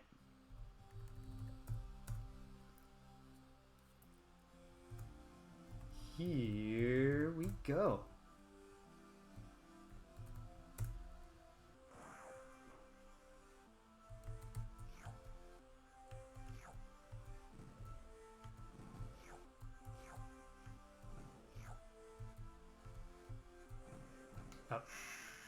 full lander cargo. This is not just a radioactive world. It is an abundant radioactive world. Although it does kind of seem like, like our ship is going around like hoovering up deposits of things that are just kind of laying there on the surface. It does seem like if we had some actual mining equipment, we could really get a lot of uranium or palladium or proactinium or whatever off of a planet that's made out of it. But it's fine. We'll be happy with what we got. Why look a gift horse in the mouth? And how are we doing now? Not nearly so much free space. Lots of precious, an equal amount of radioactives. Not too bad. Let's see what else we can find before we go home. Triumphant in our knowing of the words. It's impressive to me that that particular phrase would have made the same significant impact on both the Kohr-Ah and the Zoq. I mean, maybe it doesn't, but maybe it does. We'll see. Super dense down there. Doesn't really look like a place I want to spend a lot of time in. So let's pull up the star map and let's get out of here. So, Gamma Kruger, all planets, loads of radioactives. Woo! Very nice. Now, if we went to Zeta Ziclis, would I have already been there? Quite possibly. Except, if I was there, it was before I started italicizing the places that I had revisited. Let's find out together. I guess we can hit the end of the Cayley belt. No, please, come on. Not today. Thank you.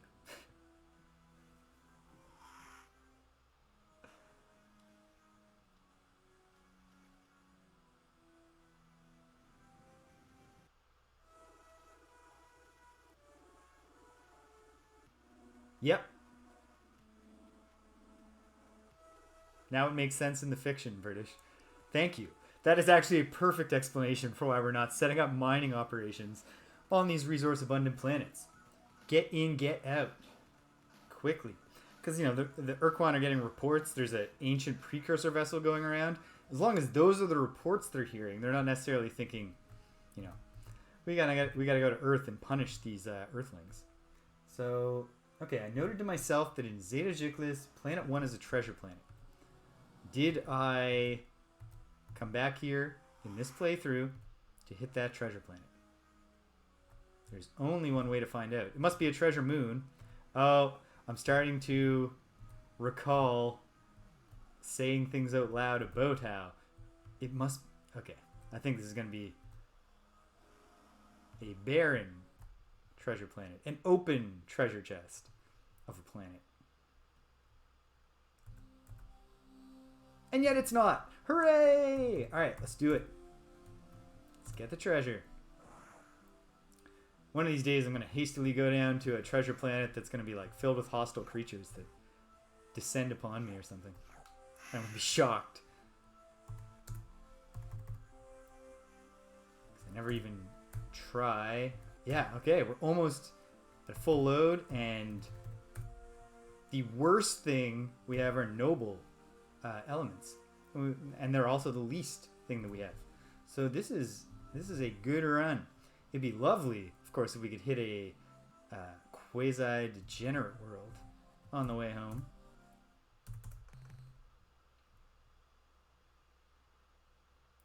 But let's see what else is here.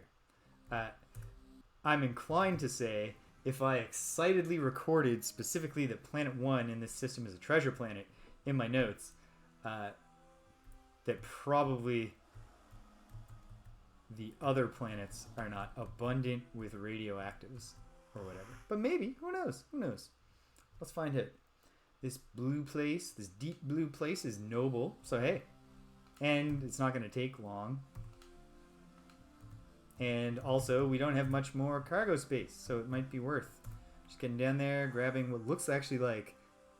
Oh, it's some commons. Let's avoid the commons and get the... Okay, that didn't pay for itself. That was a bad call. Oh well, can't win them all. They can't all be successful investments of our time and resources.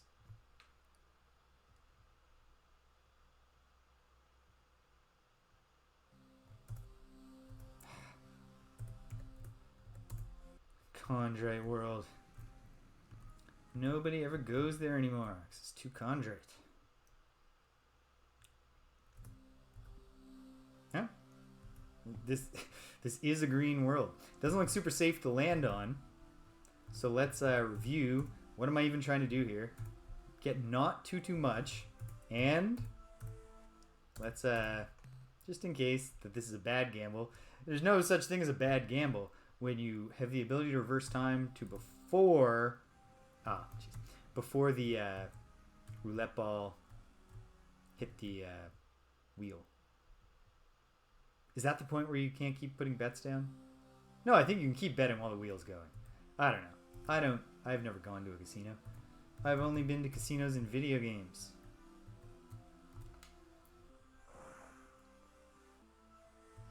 Sweet. Oh, come on. Okay. We're cutting our losses. We had very little space left. So, let's go home. Let's go home and get some praise from Commander Daddy. We can only call Commander Hayes that behind his back because it'll make the whole relationship weird.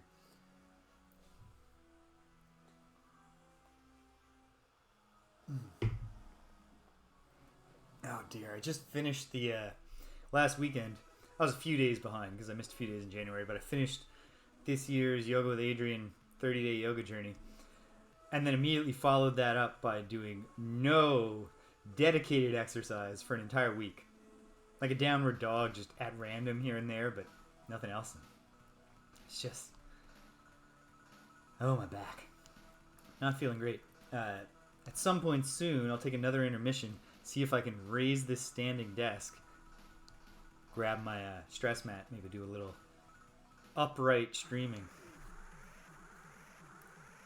Alright, this is... Yeah. Well, I have a save game named for this situation. So let's do it. Okay. I think... No, we do need to keep conversing because we want... Oh, good. Alright. This particular one seems to be friendly. Okay. Well, you've done it. You've contacted an alien. That's great. Oh, you've got a new behavior coming. Oh. Damn it. I was hoping new behavior dictated.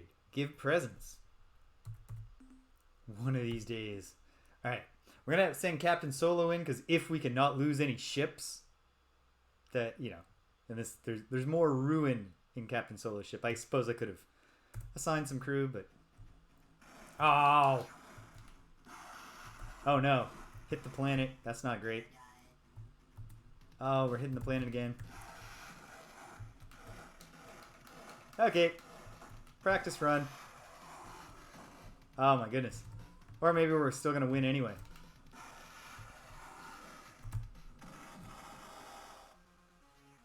We are. That victory feels earned. No, that feels like dumb luck, but hey. If she's going to be a lady, what am I going to complain about luck for?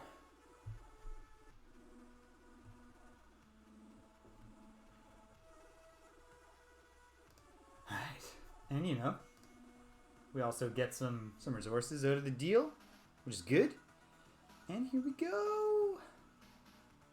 Bum ba dum bum bum ba dum ba dum ba dum bum ba dum bum.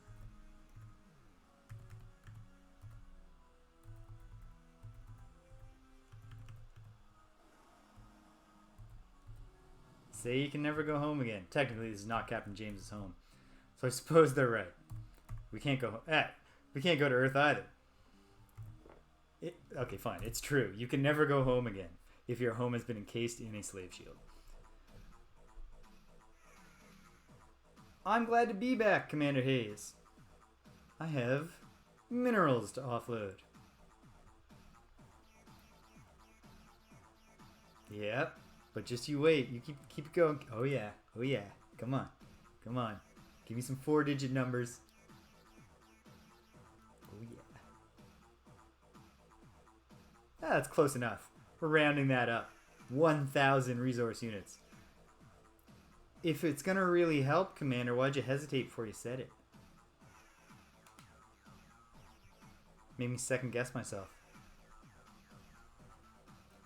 It's a clear spindle device. Yeah. Did they try using it as a paperweight though? Okay. An early spring day, you can deploy this spindle and it's a superconductor.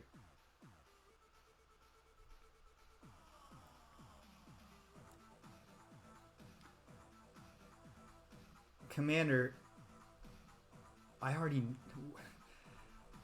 Do we seriously not pass our notes off? Like, we're just like, here's this device. We didn't even bother to say we were explicitly told by the people who gave us this device that it is one part of a 3-part device. I guess not. We need... I mean, imagine how friggin' boring it is being a scientist on this station. Literally, for the first whatever many years, you were just there doing nothing. And then now you have to wait for the one ship going out into the world to come back. So, okay. We'll cut them some slack. Alright. What can we add to our ship? So, crewed up. We got a real Pkunky fresh fleet going. And... We use less than half our fuel. So we're fueled back up and we still have loads of money. So, it's time to think. Should I add a crew pod? Yes. I like my peanut butter Pkunky. And specifically, I have very Maranatha peanut butter, if that's available where any of you are. I can't recommend it enough. Find it in the organic section of your grocery, or don't find it because it doesn't go there. But yeah, it's real good. Okay, so I think a crew pod does seem like a good investment at this point. So let's add a crew pod. We'll give them some separation so that, you know, if there's you know, the sharks and the jets or whatever are disputing, they can just retreat to their own quarters. And let's... Alright.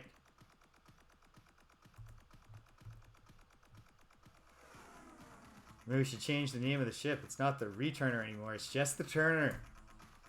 The ship knows how to turn. Okay. We're getting there with the fusion thrusters. Pretty soon we'll be outrunning the Salandro. Just barely. So that they very inefficiently follow us throughout the galaxy. The Salandro must be kind of like Wordle. In the sense that they're running on a very simple code base. 200 lines of JavaScript. Primarily telling them to just constantly check for priority overrides. Dictating new behavior. Okay. I feel pretty good with the state of things. So let's...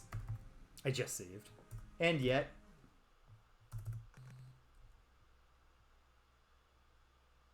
Now I've done it again. And did I have bio samples? I've got 52, but I think they trade. I think I just get 2 credits per, so that's not quite enough to make another purchase. So hopefully we find some more soon, because I think... oh, I got a new crew pod. I have a few resource units left. Why don't we recruit some crew members?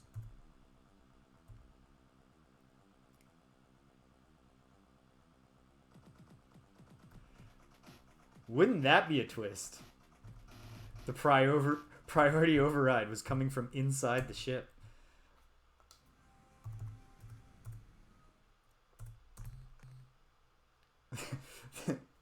the way to win the game is to realize there's a secret ship manifest option in the crew for jettisoning people into the vacuum of space, and you got to figure out which ones. It's crew member 64. Well, no, because he was there from the start. It would have to be crew member somewhere in the 1 to 50 range. Okay. So we know the words. Let me look at Starman.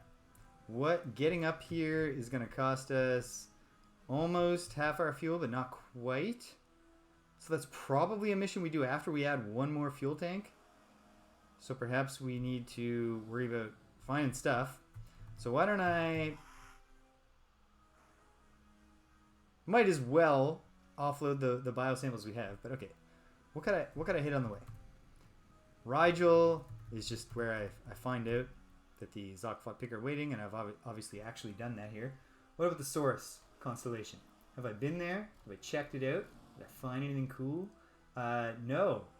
Well, I've been there, but I wrote nothing much for every single planet in the constellation.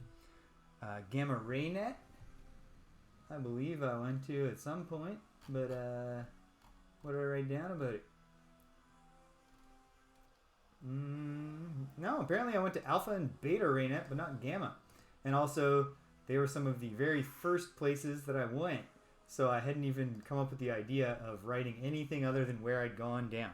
So sure, let's go.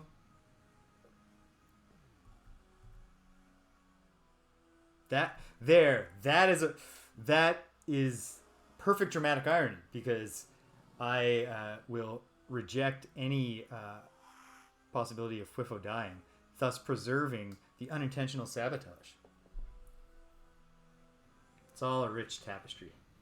Okay, here we go. Hitting the hyperspace. I want to believe that I'm going to get to do one thing today that I didn't do last time. Last time being both the previous playthrough and last week's session. We'll see. I mean, we got time. I've got a little more time than usual. Not that I'm necessarily going to be able to use it for streaming, because I might be too hungry to do that, but we'll see. Certainly nowhere is near quitting time just yet. We're just good. I think we'll get somewhere. I hope. And if we don't, at least we're playing a really fun game.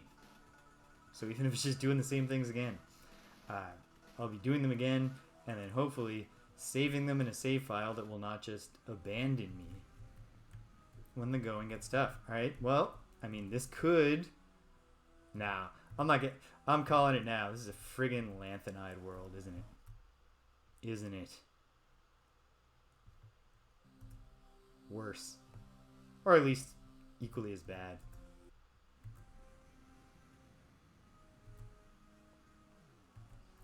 Can't get the smell of urea out of this planet. And here we go. Come on. Ooh, light. Just be an ooh light world from Earth. Come on. You degenerate. You quasi-degenerate.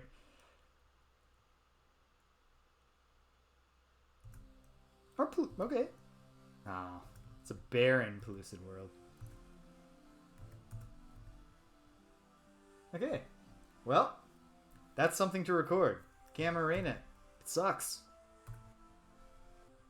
What about the others?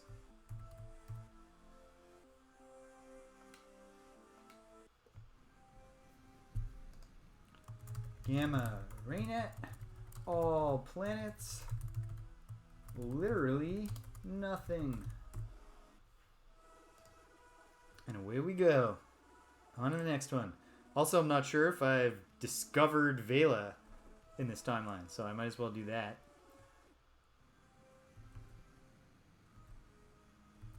Okay. It's lonely in the Alpha Ray Net system.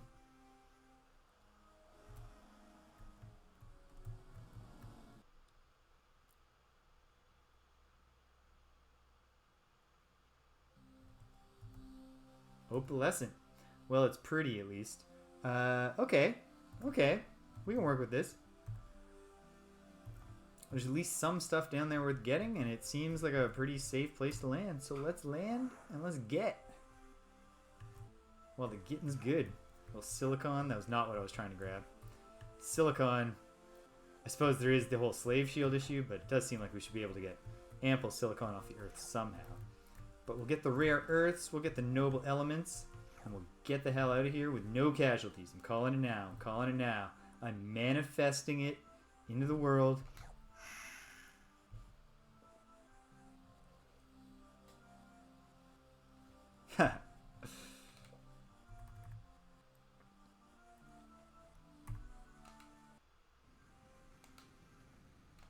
No, Pepe, give yourself more credit. Alright. Alpha Raynet. We will record that as only planet, some nobles, and rare earths. But nothing else much. Probably another Salandro probe coming, but we've got... Man. The Raynet constellation should be renamed the Sparse Net. Nope. Sometimes you start saying the setup to a joke and you just gotta believe that the punchline's gonna come to you, and it does not. Hydrocarbon world. Oh man.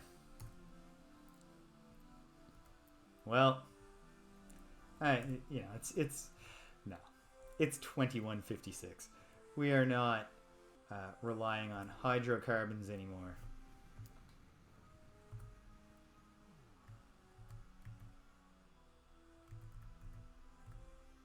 Here we go. Off to Zeman.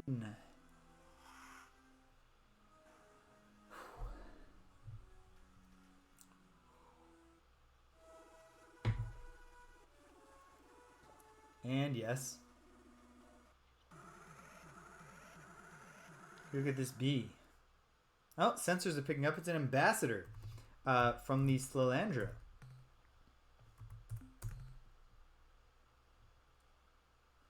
Let's see what they have to say.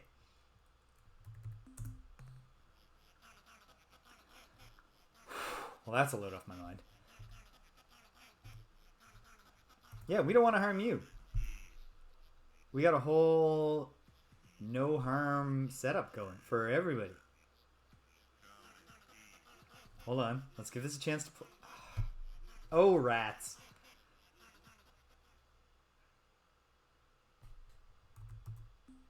You can never give up hope that just maybe, this time the priority override is to like initiate trading protocols or... Uh-oh. First pass didn't go great for you.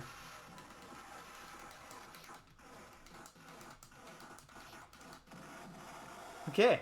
That started much stronger than it finished for me because the thing I run into in Dark Souls a lot. When I play the Dark Souls games, and you get, finally after all these attempts, you got that boss and you're like, just gotta hit him a few more times. And your brain just goes like, stop trying to pay attention to the patterns and avoid the attacks. And just get in there, just hit him, and you can finish this off right now. It never turns out that your brain is giving you good advice when you feel that way. It always turns out that was that continuing to be patient and cautious was the better strategy. Hey, there's my buddy. Let's meet astonishingly close to the incredibly hot sun. We've all got our SPF thousands and thousands on. Kiel Verdidzi, tell me more about he, she, or they.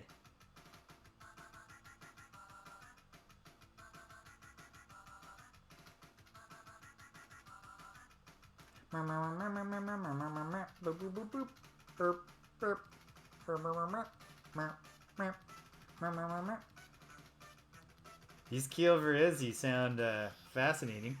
Yeah, I don't think I'm gonna sell you some stuff. I don't think I'm gonna sell you enough to buy anything from you. Happy camper! Welcome! If you just arrived or if you've been here, welcome a while ago. How are you? I want this data. I've got data. Could you loan me 46 credits? Or, sorry, not even that. Just 38. Just 38. Just spot me. Nope. Not gonna happen. That's okay. I appreciate you're on a tight ship. Your terms are clear. I have no complaints. I have no grounds for complaint. It's all good.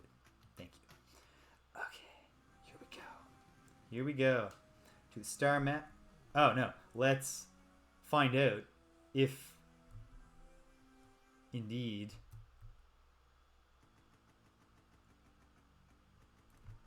I'm much more tolerant of this than I am from the Pkunk, and the reason why is but I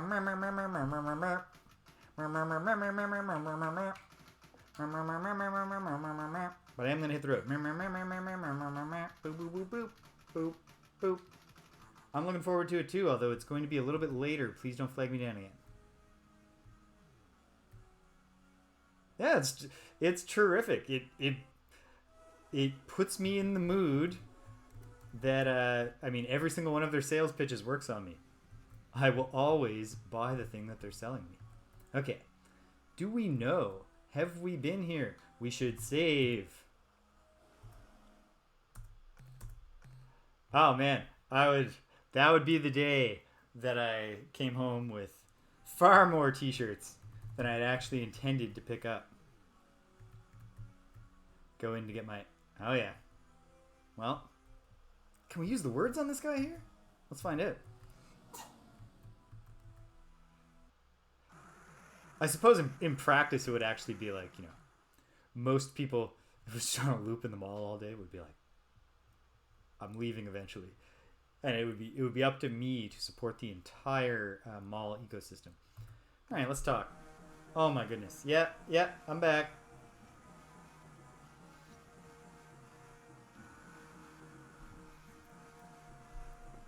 Mm-hmm. Of course.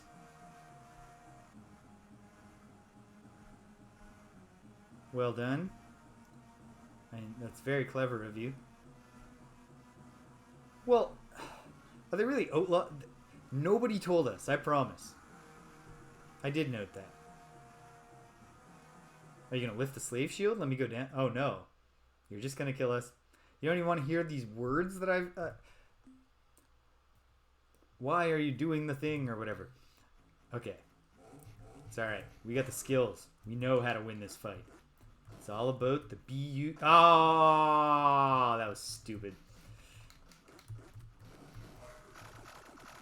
Okay. This fight went terribly because I got mad at myself for botching that. It's okay.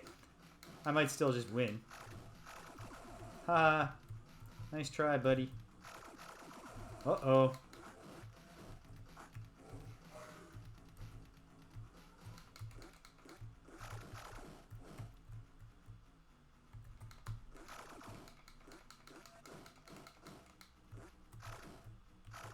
Oof.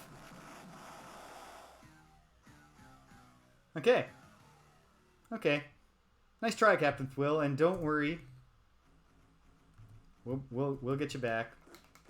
The not the honest way. There is no honest way to resurrecting on Pkunk. But we will bring you back.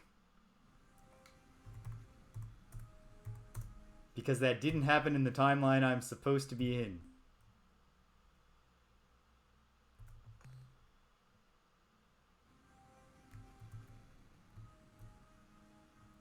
It's only my corrupted save game that created a situation where Captain Thwill could lose that battle. And there are many things in life that just aren't fair and we can't do anything about it. Sometimes, if there's something in life that's not fair and you can do something about it, why not? Alright, yeah. Forgive me if I seem like I'm just kind of hustling you along here. Because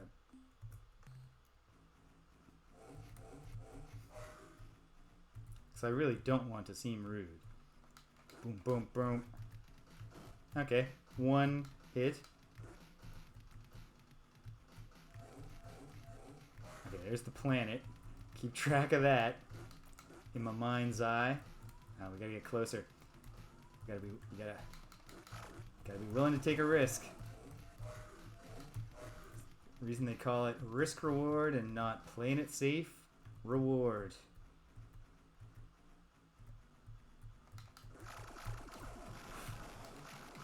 No, something went horribly wrong there in my brain. I see what happened.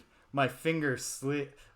It's because I'm still doing this hybrid thing, and I slipped my finger to the other weapon. Who wants a gun that shoots forwards ahead of them? What use could that possibly ever be? Okay. Just get our sea legs. It's just another practice run. So don't worry, Fwifo, you're not in any real danger.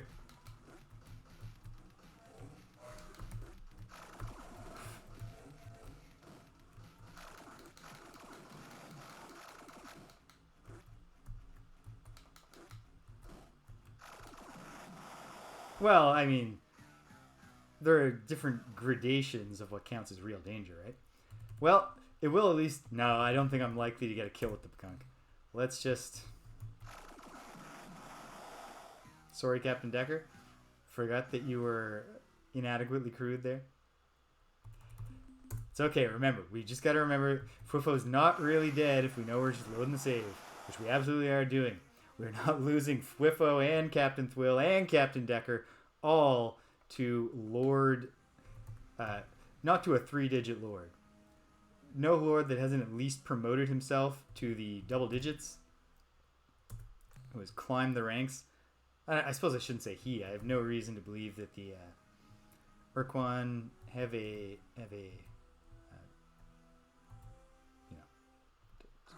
two-sex setup.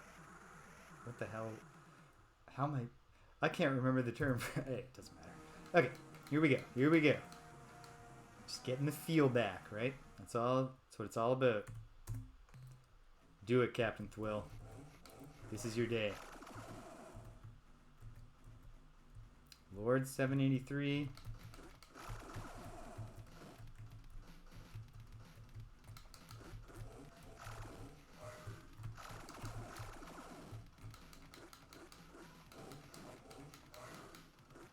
Yeah, come on. Just stay on this trajectory, you idiot.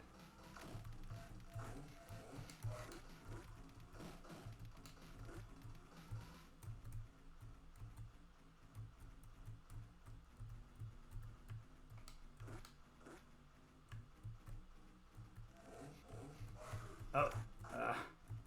Damn. I was hoping for the flawless victory there. It's alright. I'm not going to get hasty. I'm going to keep my cool.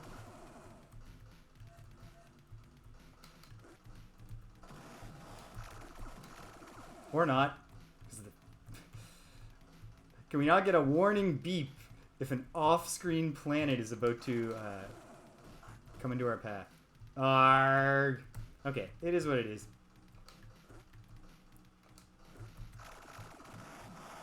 At least he's dead. I can live with that. I can live with that. It's not the outcome I wanted, but I'll live with it. Okay.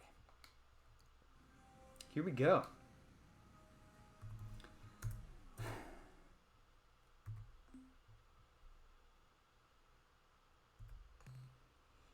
Yeah, I mean, that's a good question, British. Like, it could just be like you know, like a Bobcats reproduce. No, is it Bobcats? No, it's not Bobcat. What are the? No, it is Bobcats. Is it Bobcats the ones that just like they just hate each other? So it could just be that when their reproductive energies get going, they can put their anger aside. Okay, can we make it up here and home with the fuel that we have? We'll have about 50 fuel when we get back. It's kind of hard to work this out. I think we can. Let's try it. So we need to go to... Have I written down the one that it is? Of course I haven't. But I have written down the coordinates. So 400, 543.7. Yeah, just like a just a, one of them leaves just a cloud of spores, and then another one comes along and just heads into it. Okay, but hold on, because this is actually gonna require us to go a bit further, isn't it? Okay, 36 point. It's a maybe. We might be able to complete this mission. Let's try it. Why not? What's the harm? The harm is drifting forever in the vacuum of space while the galaxy is cleansed of all life. So there are harms involved. Wait, hold on a second. Change course. I went on a whole rant about why didn't we strip mine this system at the start of the game before going to Earth. There must have been good stuff here. Did I write that down? No, I didn't. So it may or may not be true. This Redux world, I think, sucks, but it might be okay. Let's find. Oh, it's gonna take so much fuel. We're not gambling that much fuel in these trying times on a this might not suck kind of planet. So let's keep rolling. By the way, Jackalopes, how are you today? Hope your Saturday is treating you well.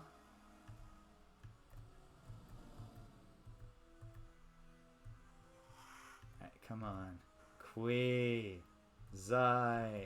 Degenerate.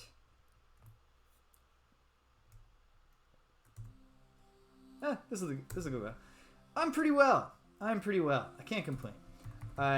It's... Now let me complain. Certainly the winter semester is... These circumstances are not ideal for teaching, especially when you, I just have I shouldn't have done this, just making myself bitter. But I went and I perused the academic timetable of my faculty and discovered that the member of our faculty with the second most students in their courses this term has 200 fewer students than me. They're all in one course, and that course has a second faculty member as a co-instructor. I teach first year and upper year undergraduate. So, yeah. My upper year course is technically coded as a third year course, but our program is weird and almost nobody takes it in their third year.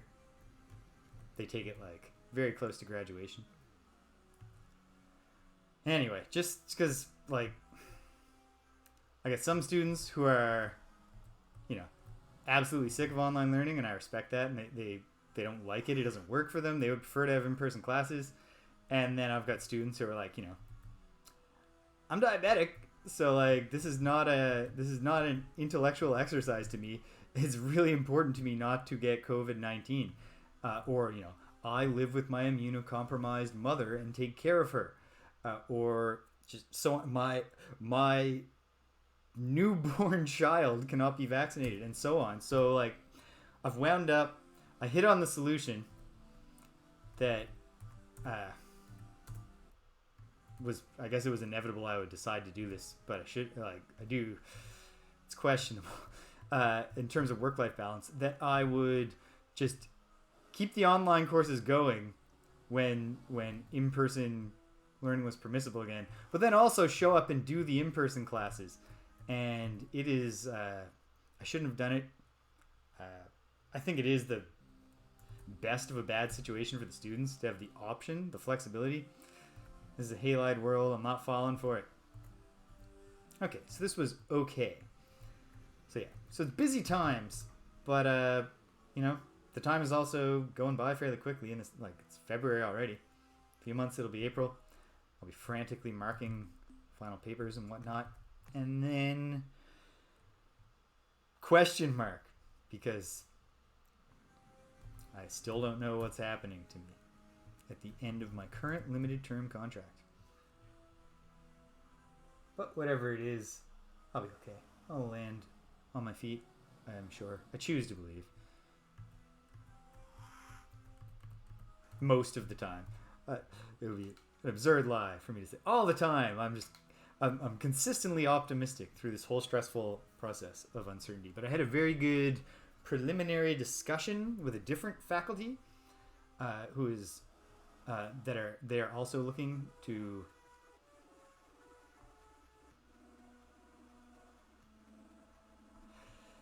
how many, let me see. I mean, like, Greg comes over here on many Thursdays so we can do our Fire Pro streaming show that nobody watches. Jartza, welcome. The hairstyle that I'm personally wearing, I do have the kind of the spit curl thing going on. But I probably a little more Clark Kent than Superman, for better or for worse. Yeah, man, took me forever to finally get my haircut. Now I did, and so I feel good about that because my hairdresser does this cool helping me present the image of a still young person with full head of hair thing, where like just some sort of top hair here is longer than the rest, and it blends pretty smooth. I mean, now that I've teased it out, it does not blend smoothly, but it usually blends pretty smoothly, and then as it grows longer and longer, it looks absurd. And things kept happening because of this whole what am I trying to say, thing. Yeah, it feels like we're miscommunicating here. So hold on. Hopefully we can work this out. Oh, okay, good. No malfunctions. So we are okay. I suppose I should have seen this coming. But I try to have faith in every person and every probe. So I'm continuously disappointed, but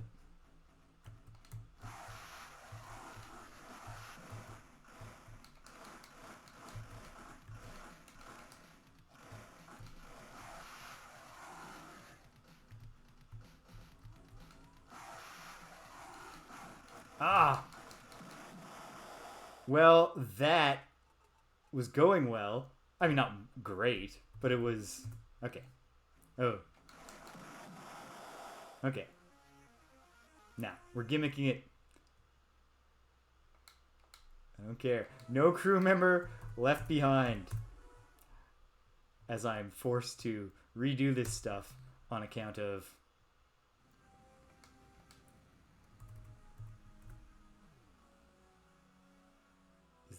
no, this is not the ship piloting itself. Alpha Tucanae, and away we go.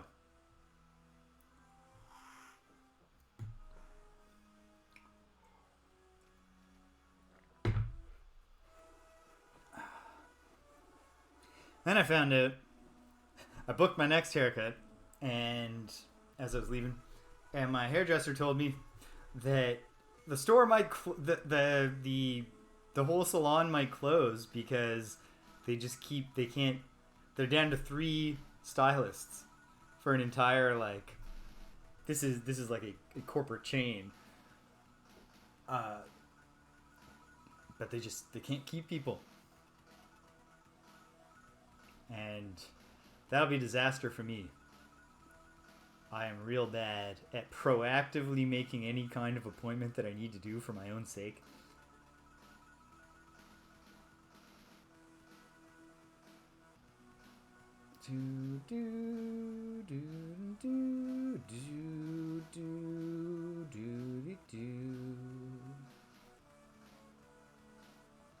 So if my hairdresser is literally entirely gone, like, I got to assume that goes even further. Like, that's not just canceling my pre-booked appointment. That's like, I have to find a new person to cut my hair.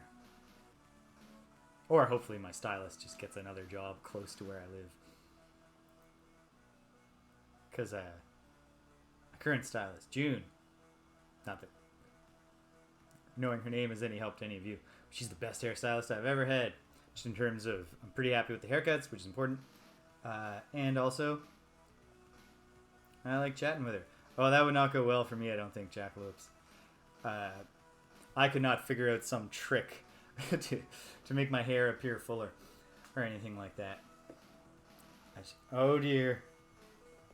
We're almost there. You can tell it's happening. We're going to have to take some serious evasive maneuvers if we're going to get home from this. Are we about there? Is this Alpha Tucanae? It is. Okay.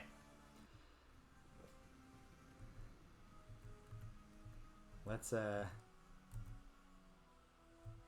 a treasure planet in the Alpha Tucanae system. Feels like too much to hope for. To make friends and gain riches. And yet. Okay. And the gravity's not too bad, so it's not going to cost too much of our precious, precious fuel that we can hopefully have enough of to go home with. Treasure planets, always quite safe, on top of being literally packed with treasure. So that's nice. Down we go. Some platinum. Some silver. You know what was here's a random, extremely random aside, which is on the Snoop Dogg album Ego Trippin', which is not a very, I don't think, remembered album, although I would argue that it's really one of the only like cohesive end-to-end like good albums that Snoop Dogg put out in his career. But it has a line in one of the first songs where he says, "I'm the boss of this bitch and I ain't never went gold." And what he means, he's talking about like record sale statistics, but he's not saying I'm so indie that I've never sold 500,000 copies or 100, whatever, however many copies of a record. He's saying all my records, every one of my albums has gone platinum. I never go gold. So he said that on an album that had a very popular single, a promo single that came out well before the album. The radio name is Sensual Seduction, although that is not the album name. And so that song was quite popular. And then he took forever to get the album out. And then he made this boast about how he's never gone gold. And wouldn't you know, this album didn't even sell enough copies to go gold. So his boast remained true despite the utter failure of the album. So good on Snoop Dogg for that. And we're not going to find any Urquan here, but I want to say the words to the Xurza. Yeah, and then of course, Work World, love gold. All right, here we go. Oh my. Okay, got to remember that I'm doing my gimmick saves in the second slot in case I have doomed myself to drifting forever in the vacuum of space because I run out of fuel on the way home. And let's scoop up some gold. Any gold monsters down there? There aren't. Doesn't cause. Well, we are going to use a few units of fuel getting this done. We got to remember there are Melnorme friends. Will not spot us some fuel, but they'll sell us some. Okay. Landing one. Went great. Let's do it again. Anyway, then of course, it was not at all very long after the release of the Snoop Dogg album Ego Trippin' that nobody ever bought albums again, and nobody like maybe like Taylor Swift can go literal platinum off album sales, and meanwhile the RIAA had to come up with ways to be like, the streaming somehow counts to make this platinum. As long as people listen to you enough on Spotify, then you've sold a lot of albums. Here we are. There was nobody standing guard.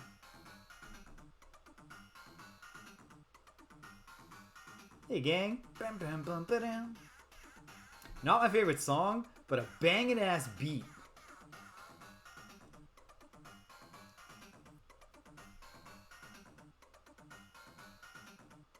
To be clear, I'm talking about the Zoq-Fot-Pikian song, not that Snoop Dogg song where he says, "I'm the boss of this bitch, I never won gold." Yeah, so what's happening? Actually, let's go right to the chase.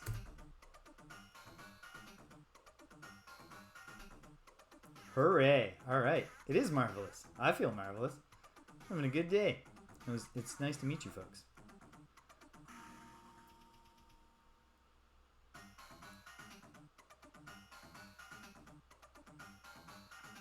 Whichever one he is, I love the middle guy. And the other two are nice too. But I like that not only is he doing the tennis thing as he watches his compatriots converse with me, but you can tell he's very perceptive because he checks my reactions every time. Notice he is not a fluid left or right. He stops in the center to be like, he's, you know, he sees more than he says. There's depth to that Zoq-Fot or Pik. Or she, or it. Really got to be careful here about gendering not even remotely humanoid aliens. So yeah, what's going on? Got a big war going that you're just kind of caught in the middle of? Oh, one of the black ones. Yeah.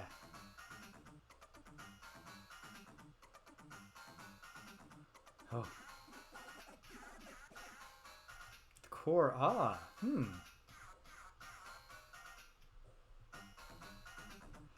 Yep. I don't know how to tell you this, folks, but you are right in the middle of a civil war between people who either wish to enslave or exterminate you. The outcome of that war will decide what horrible thing happens to you. Any news about this war, besides what you told me?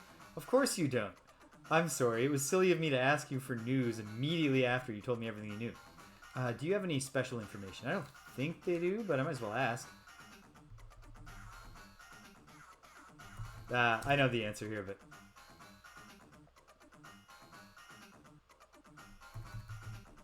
Can he write? Like... No, I think I'm ready to go, so goodbye Zoq, and goodbye Fot, and goodbye Pik.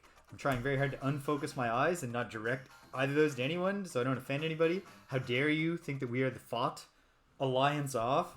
We'll fight the Urquan all on our own with our stinger vessels. Okay, now let's see. Any Xerza wanna make it hot on the way out of here? Doesn't look like it. To the star map. Well, keep saving in our save slot 2. And now we find out if we have enough fuel to get home. I hope we do.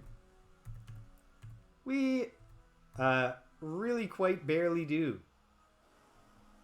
So let's try to do it in just a straight shot where we don't spend any of our Melnorme credits on mere fuel. And we'll see how it goes. We've got an allowance of 1.8 units of fuel here. So, I don't know.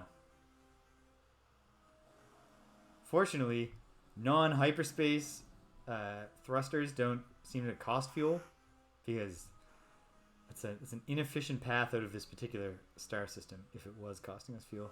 Okay, here we go. Oh my. Okay. Taking manual control.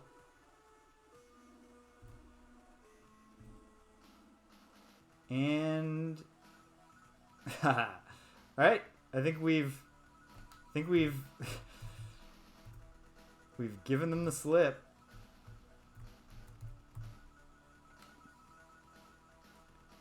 And we still have a 1.4 fuel unit allowance. So just hope that we don't get intercepted. And we should be good.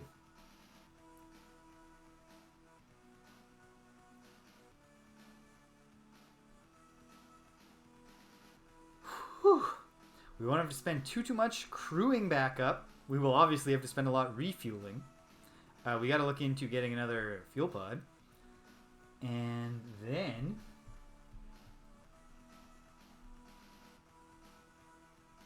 I'm gotta find some more biosamples.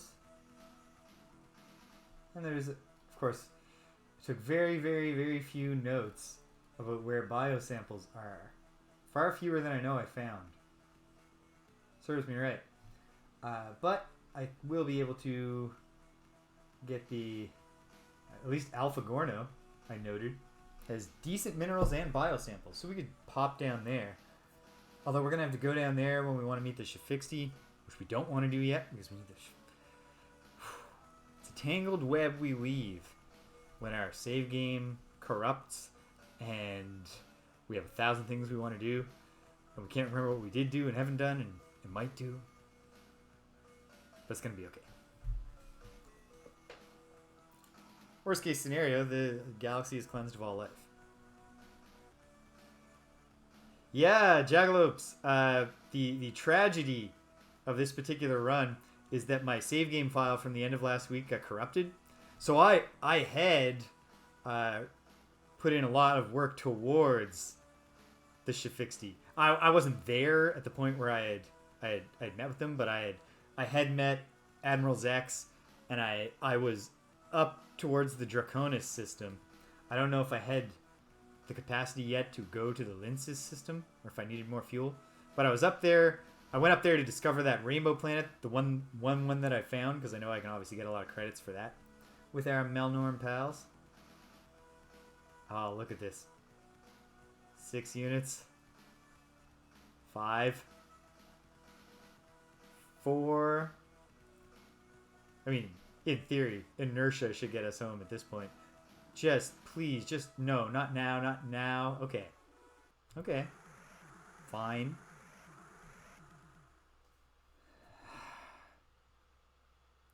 In what sense are we at a rainbow planet right now? Because I would love to find a rainbow planet. Okay, fine. Damn it. Well, we're going to gimmick this, and we don't need this save game anymore. So why don't we get another gimmicked one right here, just in case.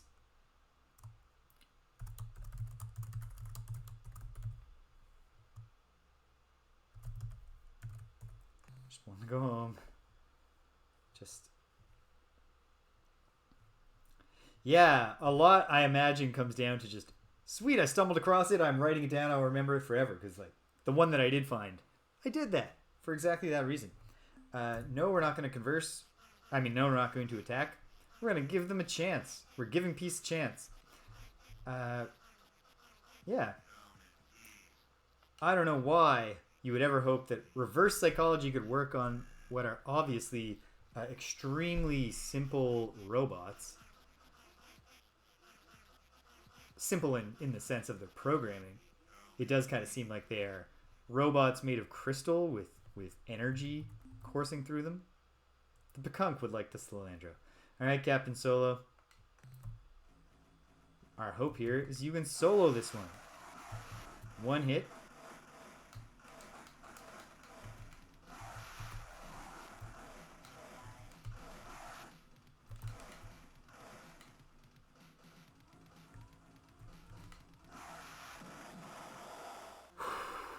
Well done.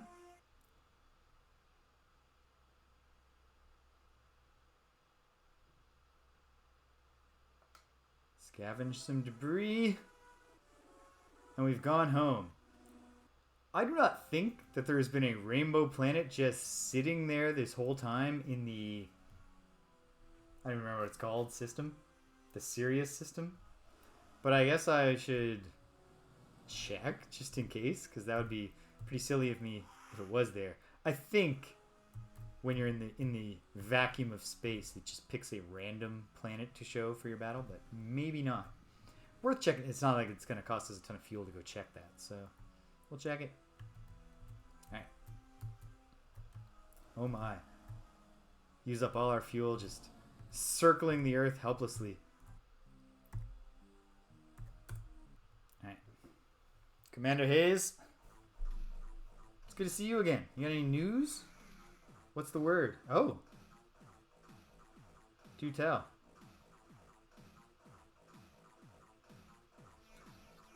Okay, yeah. The thing I should know about is the thing that I did just now.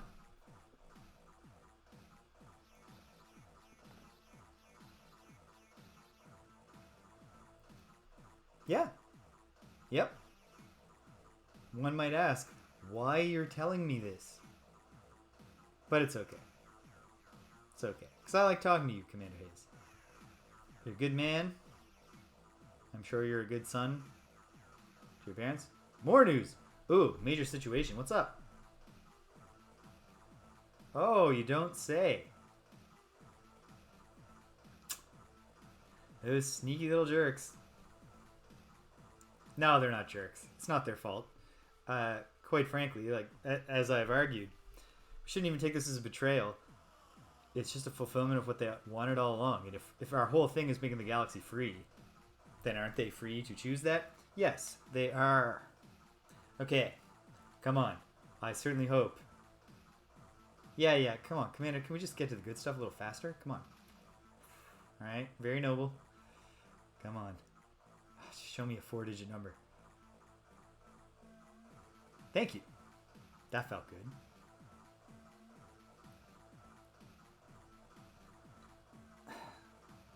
Could you do better next time, Commander? Like, how many resource units did you generate on your last search? I always do. Every time. I wake up in the morning and I say, not today will I be gruesomely killed.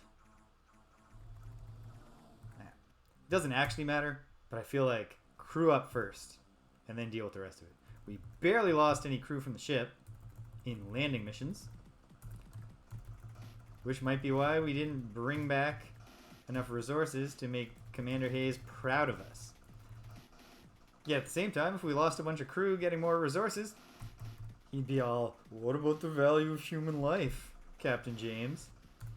Just make up your mind, Commander. Alright. One load of fuel, that's going to cost us like 2,000. That's almost everything we got.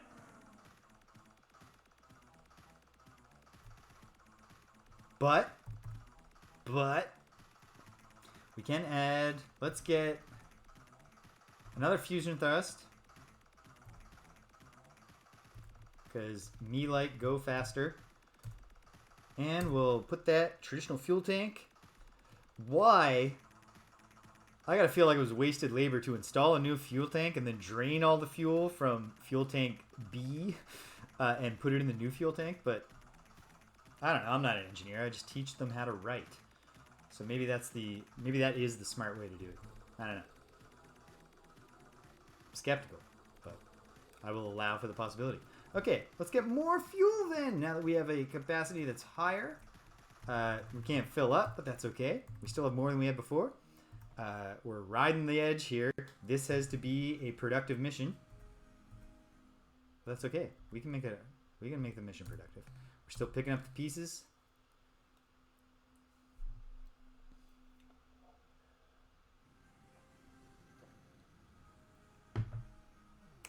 All right, thank you. There, see? I'm not an engineer. I don't think of these things.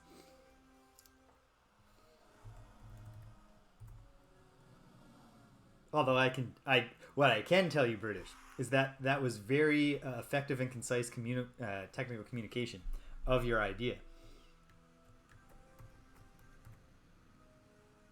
Okay, so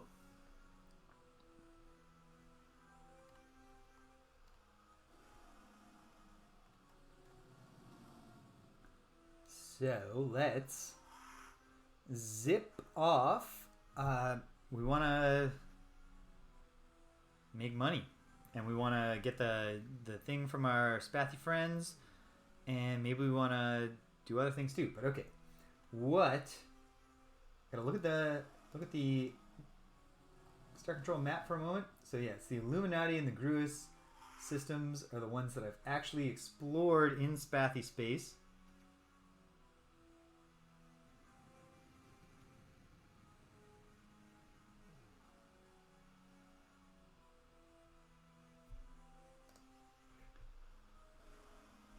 So, Illuminati. I said that Epsilon Illuminati had some good stuff, although I'm also inclined to say that I went and I took stuff from it already. But let's find out. What about Eta Illuminati? It's not on my thing. Why don't we hit Eta Illuminati on the way? Oh, because of that thing I said about probably there not actually being a rainbow planet in the Sirius system, but at the same time, it would be strange not to check. Shouldn't assume. As I was telling my students just this week, discussing methods of inference, the traditional saying, when you assume you make an ass out of you and me, is imprecise. Because the actual problem is if you assume and then proceed as though your assumption was truth, instead of reasoning within your assumption to see if your assumption can be falsified, or if it can otherwise reveal information that could be useful in obtaining knowledge, you make an ass of you and me. And certainly that's a bad way to... yeah, look at that. I guess from a distance, a lanthanide world, all that lanthan just gets it looking all pretty. And away we go.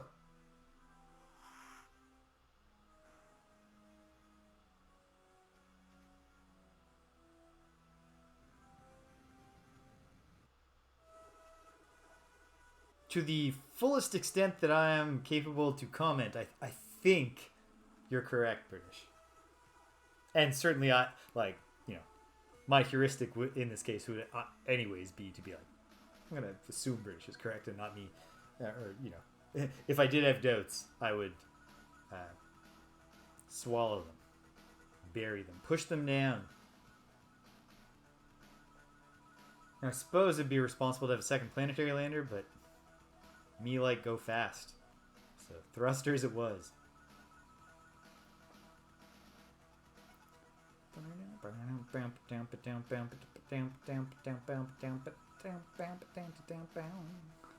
And here we are.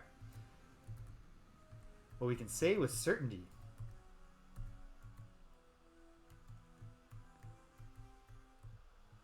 I generally try to take anything with a moderate amount of salt at most.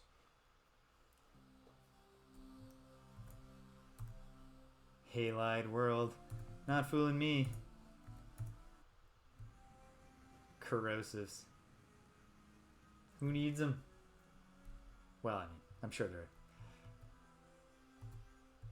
sure we could think of uses for corrosives, but...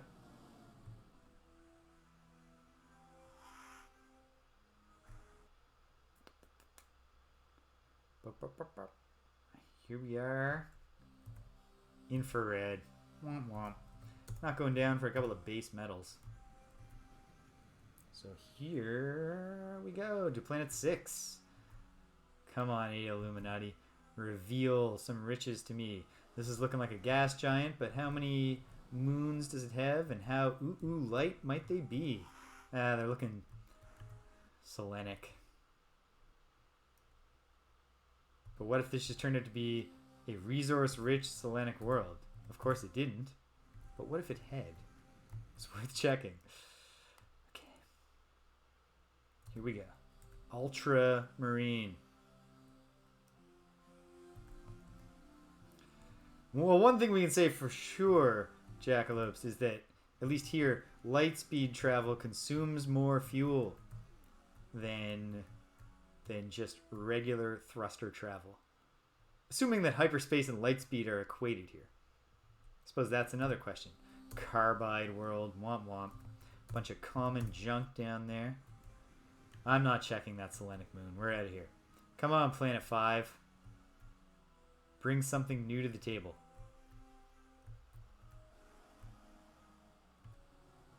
Could be some rare earths. Using the extremely simple calculus of it's green, and so are the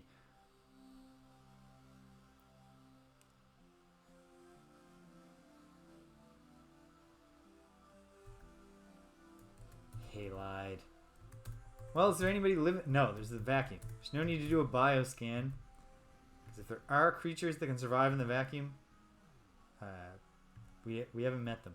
And presumably the bioscanners wouldn't even be able to detect them. I'm sure the Salandro probes could be chilling on a vacuum. But I don't think they would show up on a bioscan. Presumably the bioscans are looking for carbon, right? And to the extent they're life forms at all, I would assume they're silicate life forms. Pellucid, come on, don't be barren. Oh, go to hell. What a tease.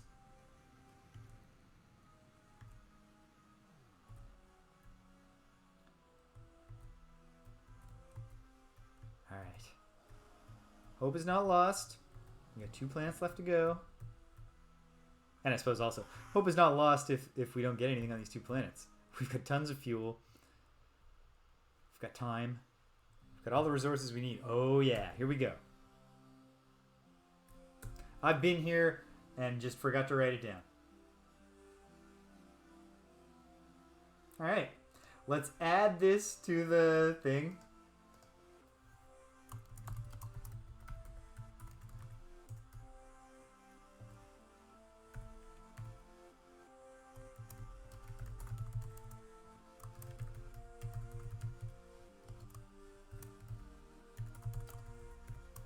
I have to do a 3rd attempt. I know there's some radioactives here. I've italicized it so I won't come back another time. Now, did I also do Epsilon Illuminati? I remember at some point talking about ancient Greek and how it has multiple E's and what do you need all those E's for?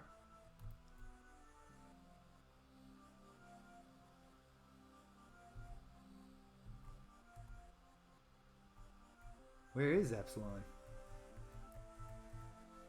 Gamma. Epsilon.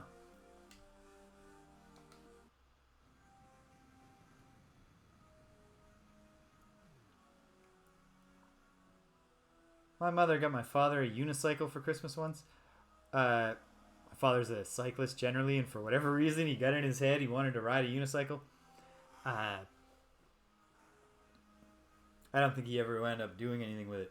And that's probably for the best, because my dad is in excellent shape. You would never, if you met my dad, you would not, guess his age immediately. But, he is an old man, So, and he was when he got the unicycle. So yeah, probably worth not doing. I don't think he has the unicycle anymore, or else I would say, here, give it to me while I'm still young, and probably quickly grow to regret that.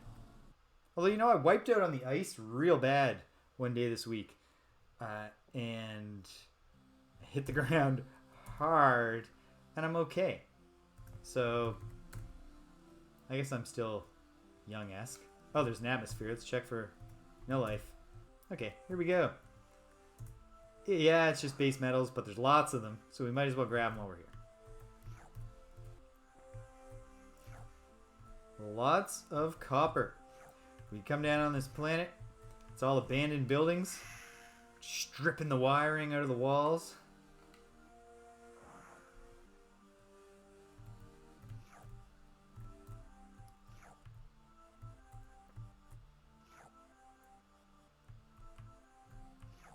We just gotta hope that Commander Hayes doesn't ask us where we get it.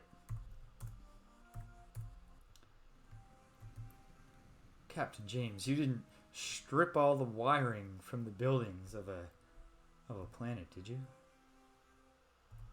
Commander, I'm hurt that you would even ask that. Ah.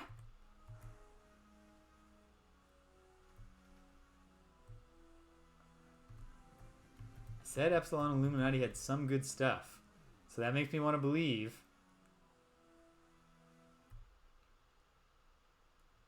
in Planet 1. It's Purple World, and it sucks. What did I think was good here? Why would I have said this place was good, when indeed it kinda sucks? Maybe it was this one. This little green planet. Planet's so small, I Shot right past it.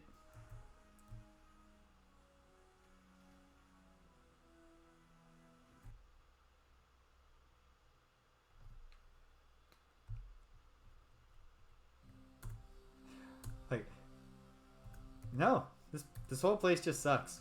Why did I say it was good in the past? I don't know, but I did. Alright, marking that off. Let's go to Spathawa. Let's get it going. Spathawa, I shall remind myself, is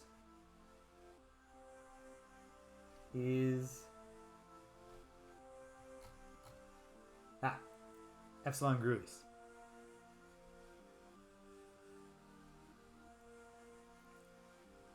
British, every professional engineer that I talked to that's made their way into the career is always talking about how as you advance in your career, you don't need to worry so much about all that.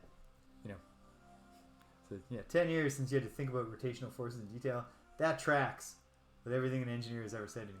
Okay, where's the Capricorni? Is the Capricorni constellation around here? Excuse me a moment while I glance around at this map, folks.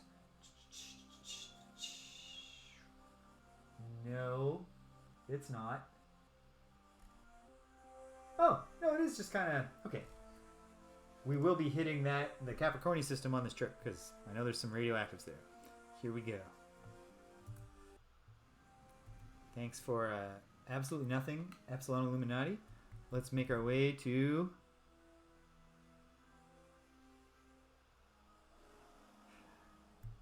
Yes, I imagine that's... I don't imagine that's true. I'm actually literally aware that that's true.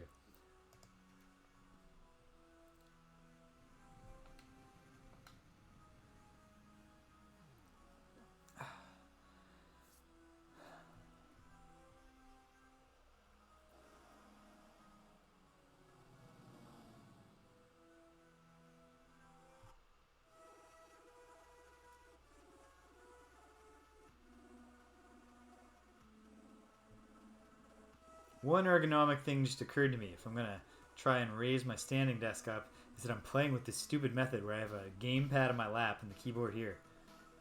How do I replicate that if I'm standing so I don't have a lap? Well, I got time to think about that because we'll get through this anyway. Here we are, Epsilon Gruis.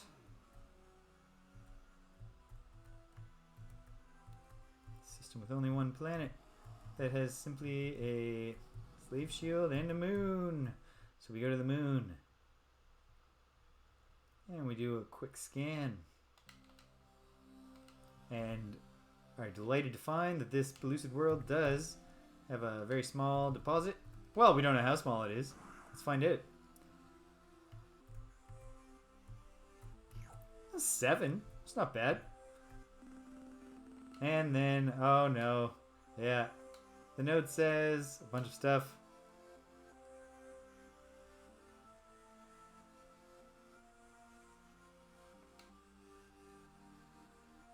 That does sound like fun, British.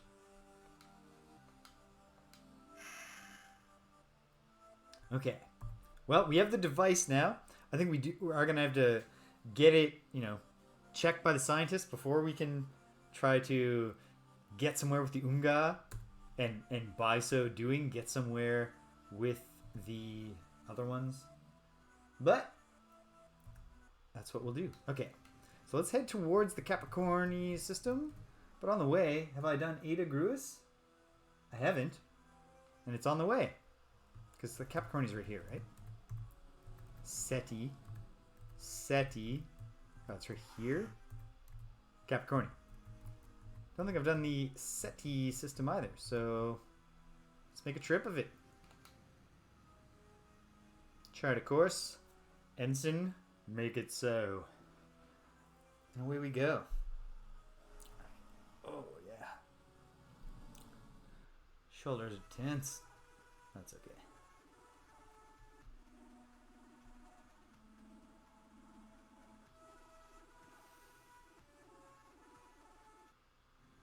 Guess we'll be dealing with that friend. Yeah, I mean, right now we don't know what that ship is, so it's a stranger, and a stranger is just a friend you haven't met. or alternately a probe that will attempt to break you down into your constituent compounds. Radioactive. Love to see it. It's not. Actually, yeah, no, this is good. This is good. Feeling it. Let's go, team. Let's get down there. Francium, protactinium, more francium, loads of francium, a little radium.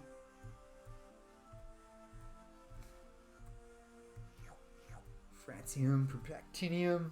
Come on, just throw me a curveball here. Need some Einsteinium or something. Ah, gotta come back. Gotta make a second pass. Which is not something I'm at. That's not a complaint. When you're scooping up extremely valuable minerals and you need to go back and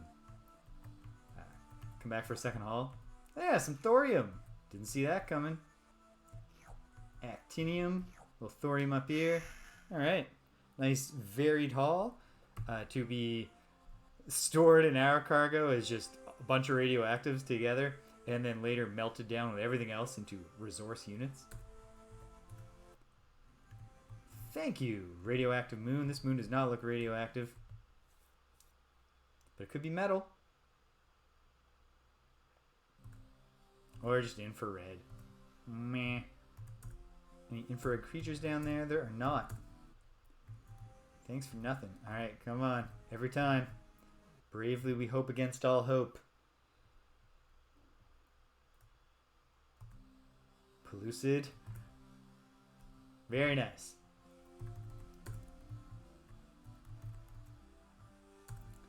Barely takes any fuel to land, so this is nothing but upside. Nice and safe. 10, so 200 resource units, just like that. Cha-ching. Alright, very good. Thank you, Planet 3 of Itagruis. On to Planet 2. May Planet 2 be as generous as Planet 3 was.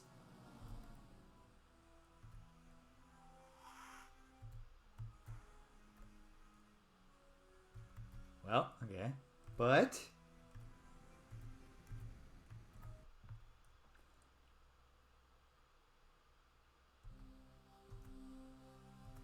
Dust World, do we have any Dust Bunny? No. Okay. I'm not no complaints. We got some exotics, we got some radioactives. Might get some rare earths here. Maybe something lives here. We can zap it. Throw it in the trunk. Ooh, an acid world. It's actually nothing that exciting about an acid world. Nothing's going to be alive down there. It's very cold and there's no atmosphere.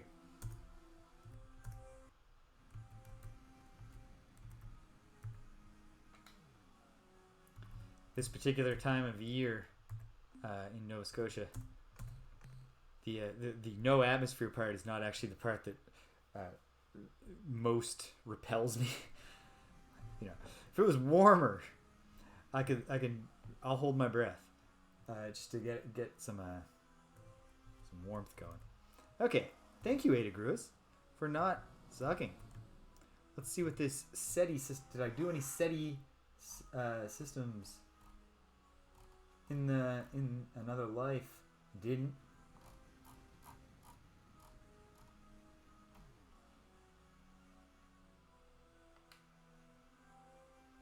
Yeah, well, the probes are getting on our nerves year round. They're perennials, aren't they? Wait, is that what perennials mean? At any rate, here we go. Beta SETI. What could it be? And we're leaving Ataraxia. So let me record for possible future reference that Ataraxia is good.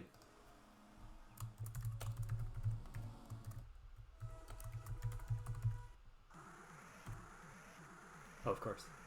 This chump won't even give me time to finish my entry in the captain's log. Here we are. I'm sorry, pal, but I never promised you a fair fight. Here we go. But there might be... Oh, okay. They're not hostile this time. So, maybe there's a diplomatic solution to be reached here. Plus 582.2, plus 214.6.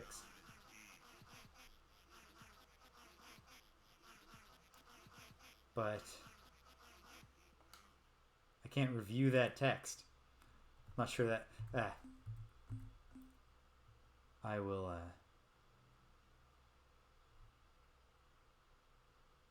That's why I wrote it down instead of typing it in the spreadsheet last time.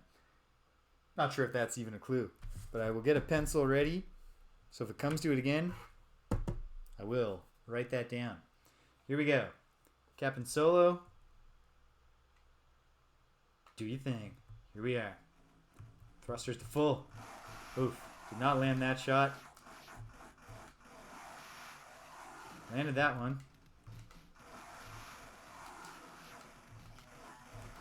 No. Nope. Nope. Hey, I'm sorry, my slow Andrew friend, but this doesn't count. This is practice. Practice round.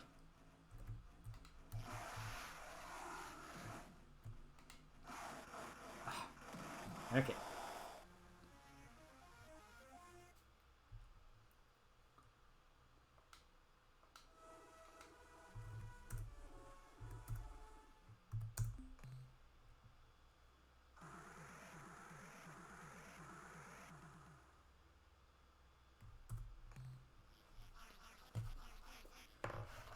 Okay. Let's see. Let's try.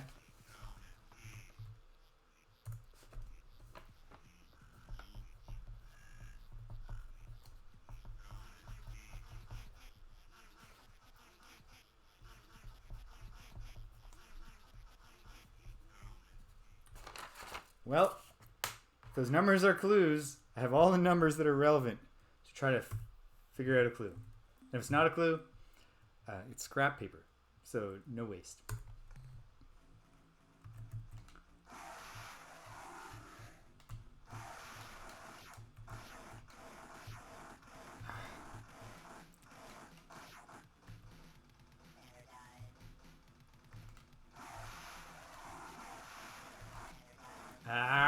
Well, that went atrociously. That's okay because it... do-over. Call do-over.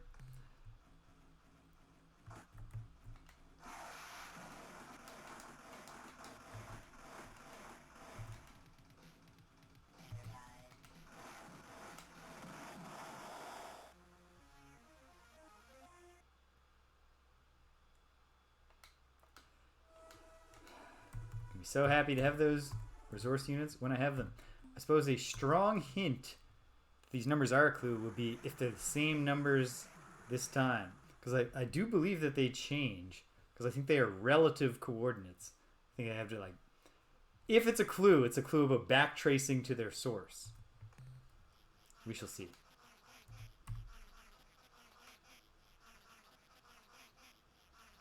Same numbers. Okay. Oh, you've got a new behavior, do ya? Show you what I think of your new behavior.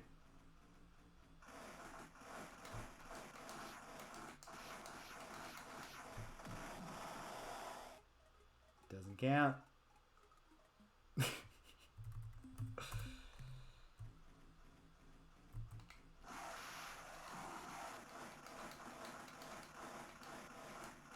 They're tough.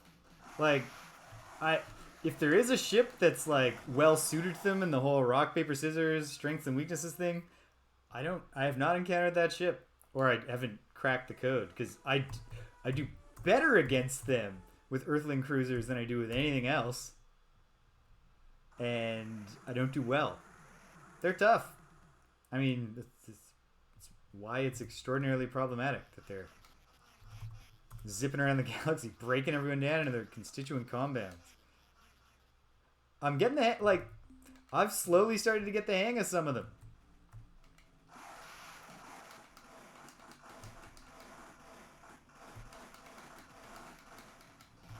Oh, that was... that meteorite was playing for the other team by showing up at that exact moment. I needed that reprieve.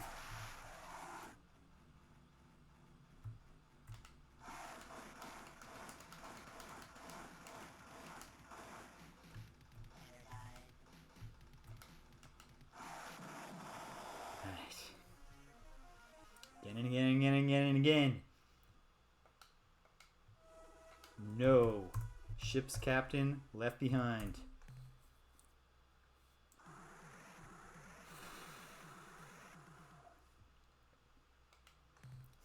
Let's try to talk it out.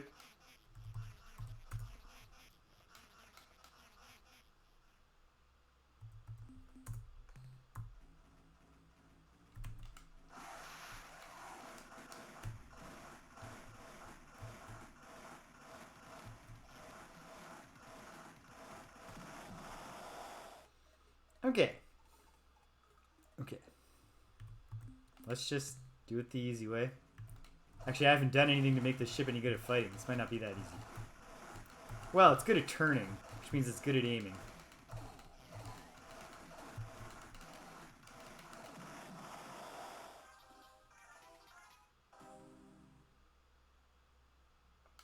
Yeah. Doesn't count.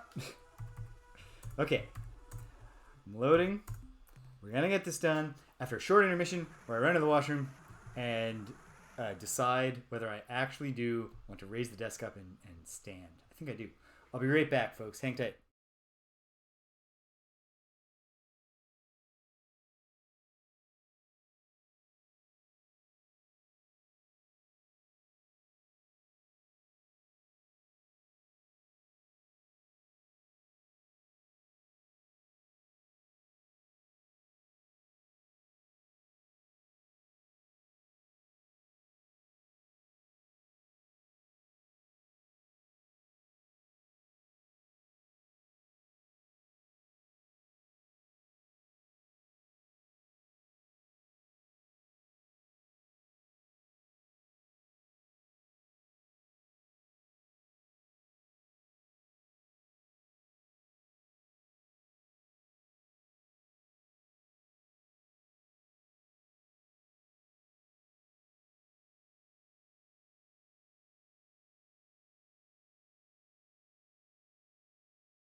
Well, it turns out I don't care. I don't want to stand. I don't want to solve the mystery. Oops. How I can keep my stupid controller scheme going without a lap. So instead, I will mentally commit to moving around all evening.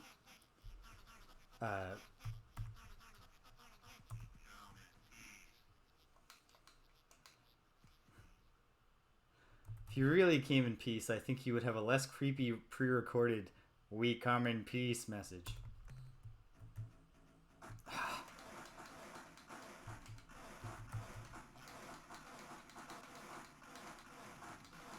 Well, this one was bullshit.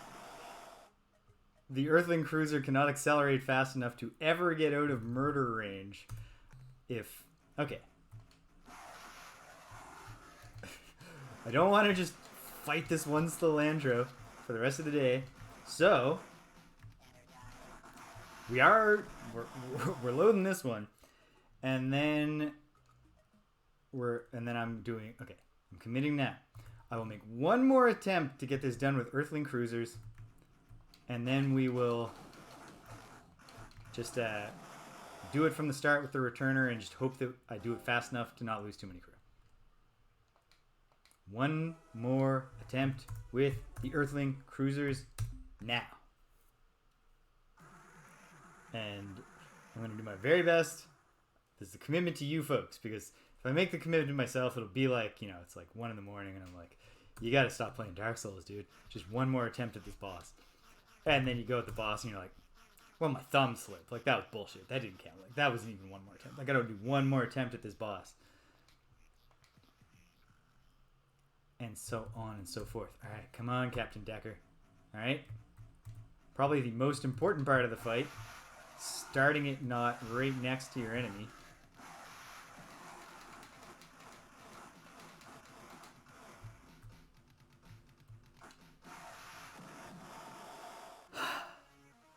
There.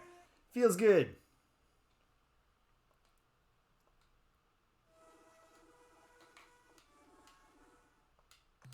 And here we are, picking up the pieces. While the autopilot navigates its way along, I'm going to do some very simple math here. We're going to find out if the logic that I'm thinking here actually makes sense.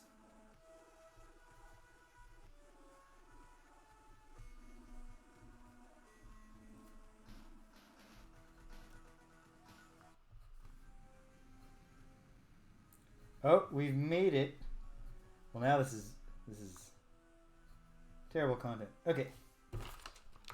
Look into that in a moment. Here we are in Beta Ceti. Let's find out what it's all about. What it's got to offer.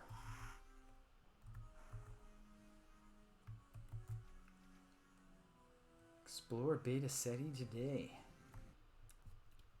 Here we go.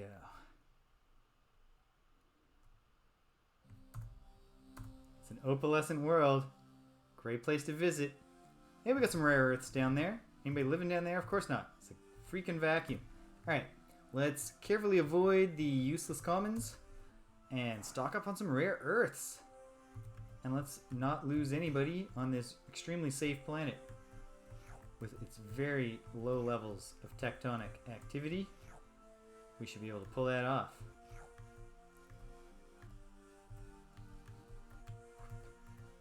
Just tons of gadolinium down there, or gadolinum, or whatever that was called.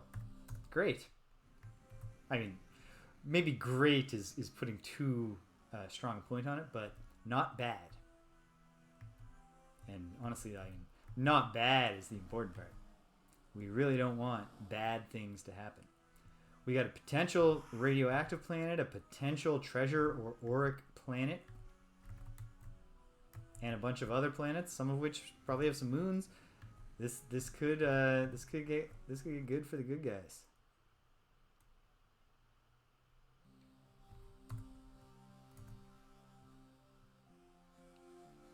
Ring a ding ding. Very nice.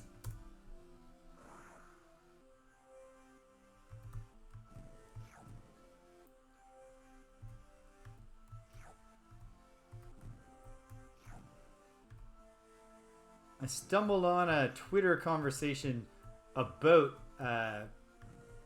Frank Sinatra the other day. Speaking of the phrase ring a ding ding. And it reminded me of the writer Amanda Marcotte. I remember just reading this thing from her that just sounded so dumb once, where she was talking about music and about how, like, when you're into music, she's talking about, I'm cool and I have the good taste in music. And she said something like, I can't remember the thing she was saying, there are no great blanks. But she said there's no great blanks. It's just like how there are no great Frank Sinatra albums. Because, that's just not the paradigm that music existed in back then. And I was like, but Frank Sinatra invented the album. Like the idea that we would put like 10 songs together and that they would be recorded deliberately together and sold as a collection together, and that they might be thematically joined and exist as a whole, is a thing that Frank Sinatra did. Real strange way to tell on yourself when you're showing off your hipster music expertise by just tossing off a random and completely backwards insult. But anyway, on the Twitter conversation, it wound up being like, it started with a dude doing a poll to be like, who sang, I don't even remember which song best. I Get Along Without You Very Well. And you have like Chet Baker, Frank Sinatra, and two other jazz singers. I can't remember which ones. Anyway, and so like Frank Sinatra came in last in the poll because obviously if you're a cool music person, you know that an official jazz singer must be better than Frank Sinatra or whatever. So he came last in the poll, and then the person who started the poll said, like, personally I would pick whichever one. And he said, but I'm surprised about how few votes there were. And he was like, Sinatra does not get enough respect. This is a new opinion of mine. And then in the thread, a person jumped in to be like, my views on Sinatra changed so much recently when I learned how instrumental he was in the development of the album form. And I thought, like, it's awesome that you did learn that. That's great. And I don't mean to disparage this completely random person on Twitter. That's not my point. But I just thought, like, have you heard his music? Like, he made a ton of good music. Like, that might be even as important as the, format development. Just the fact that he recorded tons of good music. Was a famously excellent singer and interpreter of songs. Anyway, I don't know. That's a whole lot of utterly non-Star Control related rambling. Just to lead up to saying that I've been rewatching one of my favorite... I don't know if it's one of my favorite, but yes. Very good. I like this moon. I don't know that they ever recorded it. I'm pretty sure they didn't, in fact. But Peggy Lee and Frank Sinatra, at least in a television appearance in the early 60s, did a duet of Nice Work If You Can Get It. Real good stuff.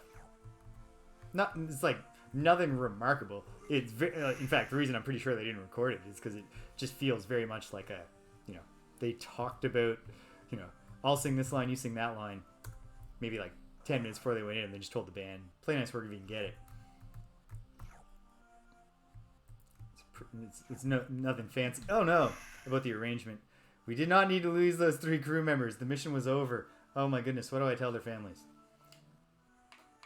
I tell them, look at all these resource units. Can't be that sad, knowing that your daughter collected all these resource units. Okay, we got like 2,400 worth just in radioactives. If we find another good thing, we can get rid of some of those base metals too. And then... Oh, and in fact, I came out here specifically to go to a Capricorni system that I know has radioactives. So, great. We'll do that. We're not even going to check... we are going to check this moon because as I was forming the words, we're not going to check this moon, I hit it. But we're primarily concerned with biosamples. I was going to say, on this moon, there's lots. It's also a little, it's not going to be a smooth ride down there. And so, we only have one lander, and we're trying to be conservative about crew, and we're nursing our grievance about the corrupted save game. I guess we might as well scan the minerals. Oh, good. It had to be rare earths. Now our monitor data is less helpful. And that was the primary effect of the mineral scan. Oh well. Okay, things moving quick. But sorry, we got a job to do. Real aggressive space most creatures. But we're doing what we can here. Doing what we can.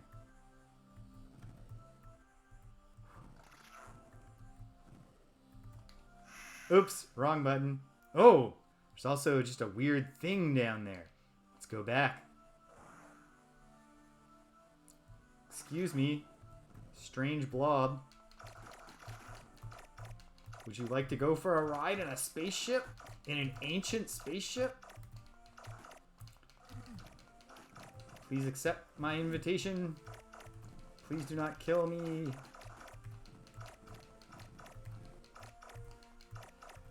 Well, I get the feeling that these are valuable biosamples because they are not easy to catch. Okay, I had a feeling that was going to go topside, and that's okay because that is. I mean, I can confirm it was definitely some kind of thingy. We haven't done a full analysis, but we can confirm it was a thingy. It belongs to the category of thing. Another thing that I was just talking about in class this week. Technical definitions, or definitions period. An effective definition of a term must restrict the class sufficiently. And then the example I give is, you know, when you're playing like Pictionary or something, or charades, and the clue for the thing you're guessing is just thing. Very frustrating. That is not a sufficient... All that tells you is, well, it's not a person or a place or a saying. Okay, this is a touchy planet. We might... Okay, we don't want to spend the whole rest of the day doing this. So, a few more tries and then I'll just... We'll make a note. The Beta Ceti Planet 2 is worth revisiting with better lander loadout. Even just the first protection they give you is the life form protection, and that alone will get a lot done for us here. But let's see what I can do. We'll try it once more, and it sucked. It was a disaster.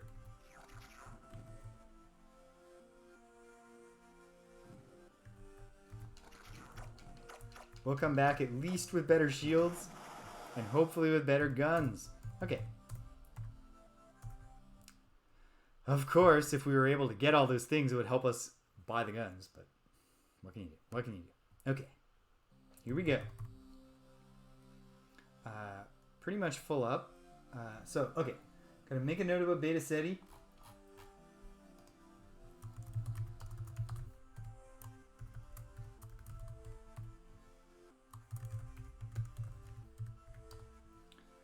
Okay, there's radioactives, and I want to say Planet 2, rich in biosamples, but dangerous.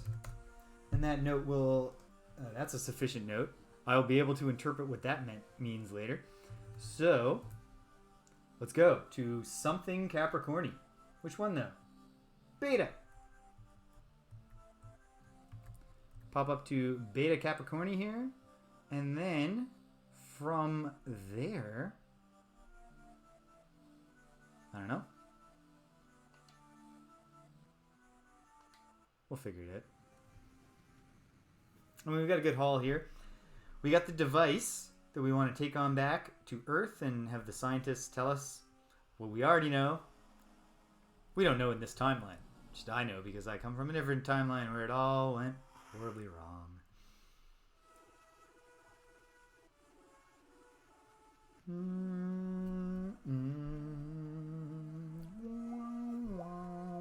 Whoa, whoa, whoa, whoa, whoa.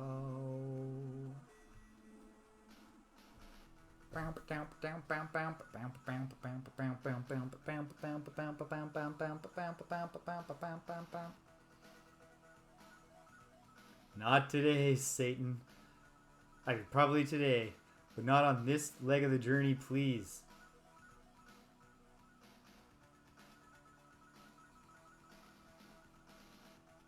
He wants the smoke. If you want it that bad, I'm going to give it to you. As many times as it takes. Alright. Riding high on that last one. I will make one attempt here. The old-fashioned way.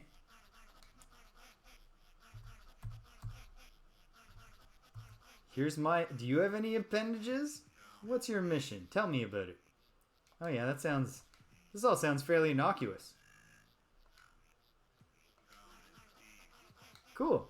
That's a good mission. Oh. Oh. Oh, ain't that always... Sometimes it really do be like that, though. Alright. Oh, come on. Is this really necessary? Spawn this close? You already have a great advantage over me. Okay. Doesn't count. Do-over. Doesn't count if you have a Charlie horse. Zap, zap, zap, zap, zap, zap.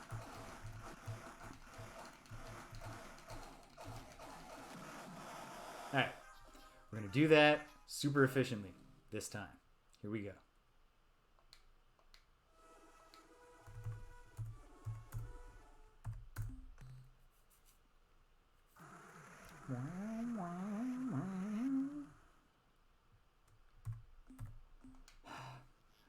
I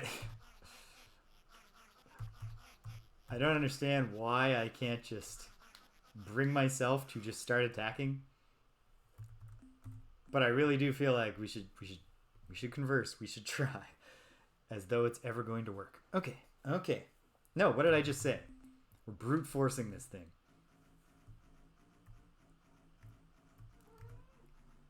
Hey, sweetheart. It is not the time that you're hoping for yet.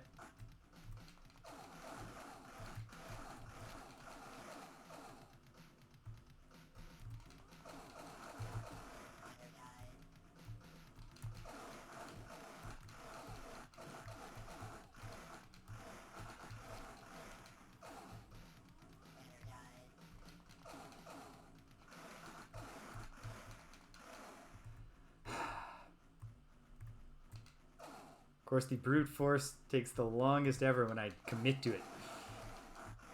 And goes the worst. My god. No, we've lost too many people. Do-over. I will resume being comfortable with sending people to their deaths and just hiring new ones as soon as I've made up all my lost ground from that horrible save game disaster. Also, this is going really poorly. I don't have any dynamo units, so...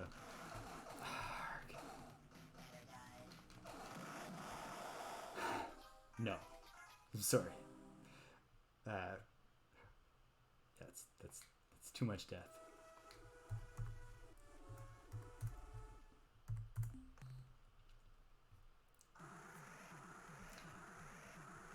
I want to get on the road again, but at what cost? Alright. You wish to learn more about me? Here's my data. Submit! Or be destroyed. This one's my fault. They came in peace, and I became hostile. So, what right do I have to be upset with them? It doesn't matter. Okay.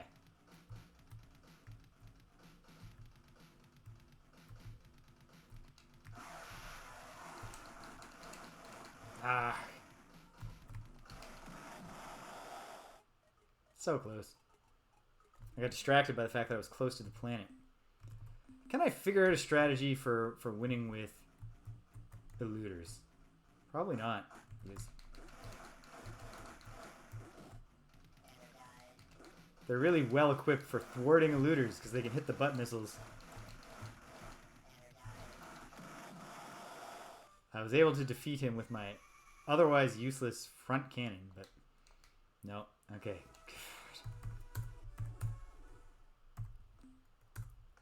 Hopefully this clue I think I found is a clue and we can do something at some point. I guess I gotta see if... We'll check that on the star map.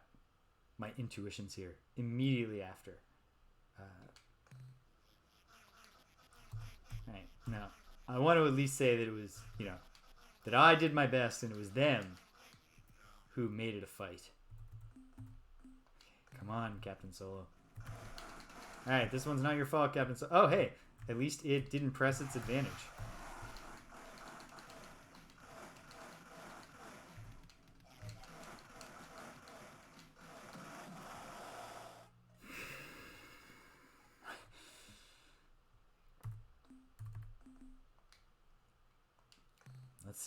Let's see.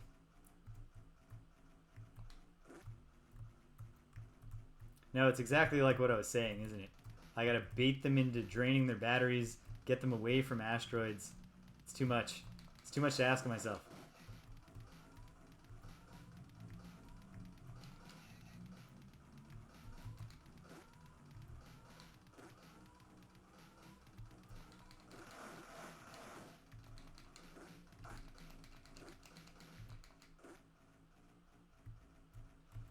It seems like the probes go into like a desperation mode when you get them low enough. But what good is that? When Captain Solo is already dead. Okay, come on. Come on. Okay. No. I was about to say, fine. If Solo dies, he dies. But I'm too selfish, and I don't want to spend 1,100 resource units replacing him. And I suppose, he's a good crew member. And just, human life is valuable. There's lots of reasons. Not just that it would cost a lot to replace him.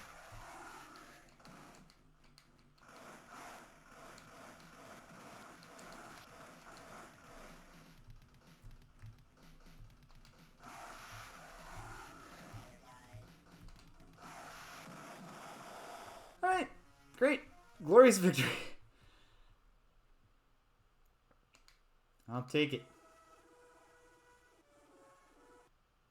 And here we are. Where did I find radioactives here? Probably on a moon, since we can see there are no red planets. So let's get it going.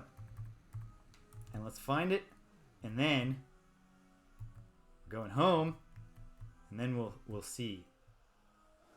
I'll take stock of my own level of hunger, but I think I want to push forward a little bit longer. Not just because it's so frustrating to have lost all that progress, but because this is so fun. Oh my goodness, I love this game.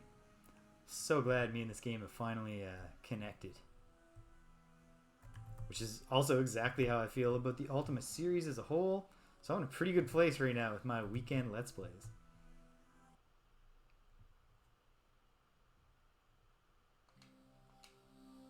Crummy little alkali world, but is anybody living down there? Nope. Now, the Capricorni system is trendy, and that alkali planet is too basic. Heh heh heh. Okay, this looks like it could have some moons. There we go. Alright, let's cut right to the chase. I can see the score here.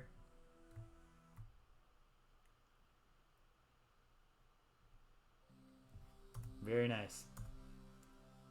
And there's lots.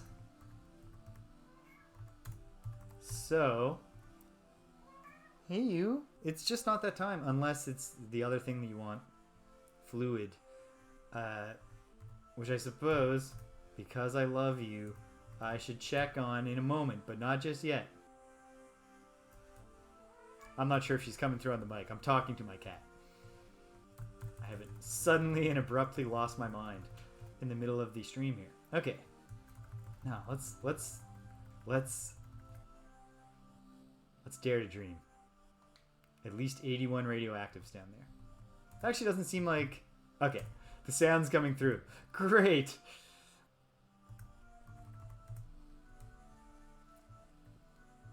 It's really frustrating because she knows the word thirsty, but she also sometimes uses the guise that she's thirsty to bait me to get up and follow her so she can lead me to her BRUSH.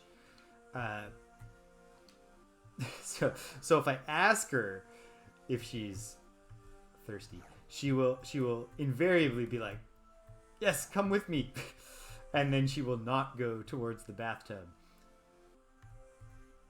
where I am the master of water. Okay, we'll leave those radioactives there. We don't need to get every last bit. We're not greedy. Not that greedy. Okay, let's set this up. And I think what we'll do is just instead of an intermission, I'll chart a course for home. I'll get into hyperspace, and I'll see if I can figure out what this cat wants.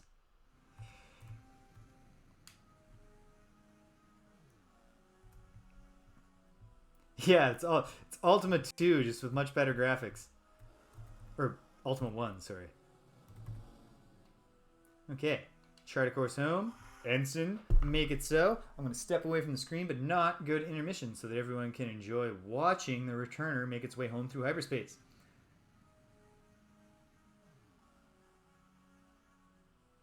And also, hail Stimpinski. Glad you're here. I'll be right back, folks. Enjoy the journey. Unless it gets interrupted, in which case we'll deal with that when I get back. Alright. Hey, you. Little one. You thirsty? You are thirsty.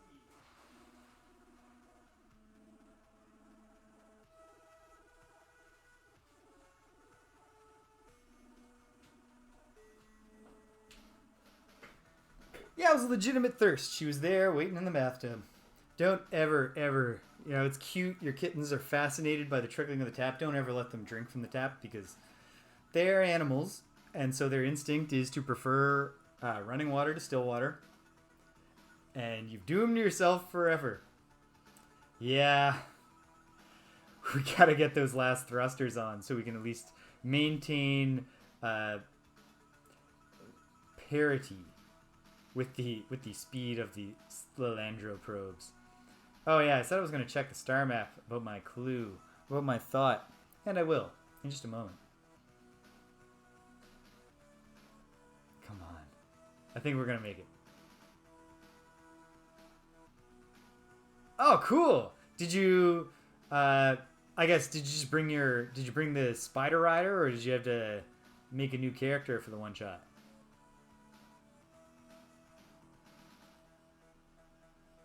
Okay. I got overly optimistic about thinking we were almost home. Oh my goodness. Time's a wasting. Like I'm looking at the calendar time. Like time before the doom of the universe. Ah. Well, that's an easy character to adjust to, I would think, in pretty much any RPG system. If you gotta have something pre-made tossed at you. A tanky sword fighting warrior is generally pretty intuitive. Oh, it's going to be close. I think we're going to make it. Home, sweet home. All right, well, we'll deal with that chump on our way out. Inevitably. Okay, I want to look at the star map for a second. And just to quickly confirm, yeah. Wasn't really that important to check. Is X horizontal and Y vertical? Of course it is. So, alright. Is it possible? I think, okay. And up to...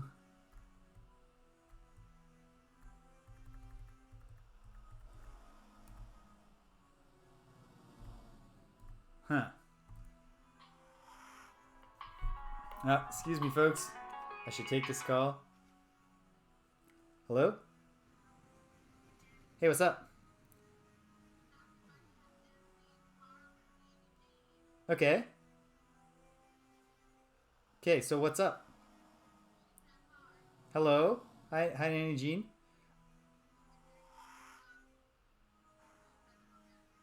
I'm having, yeah.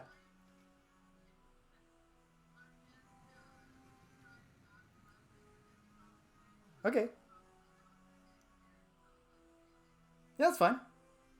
Just keep me posted. All right.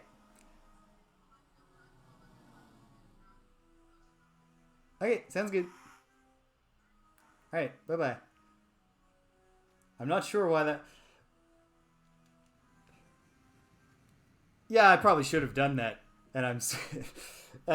it wasn't a super personal conversation.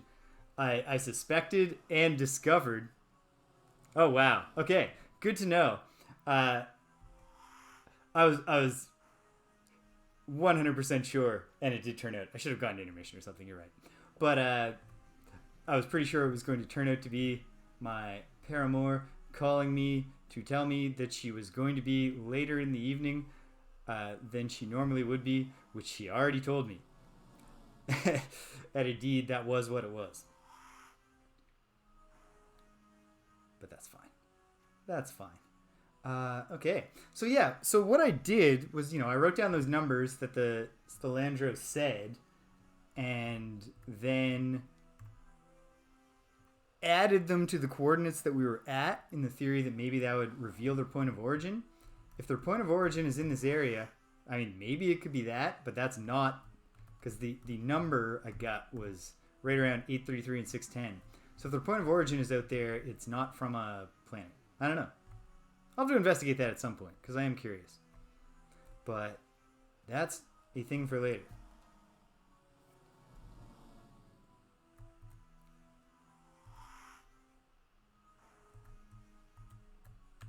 Whoops. That's some, oh my goodness. What am I doing? Here we are. Bringing it in.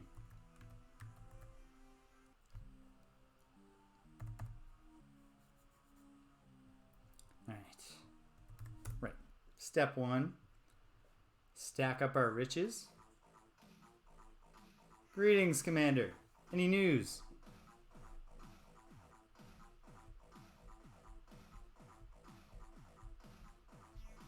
Uh-oh.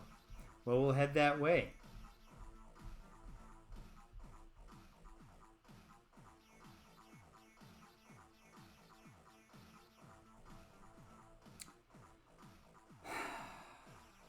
That's bad.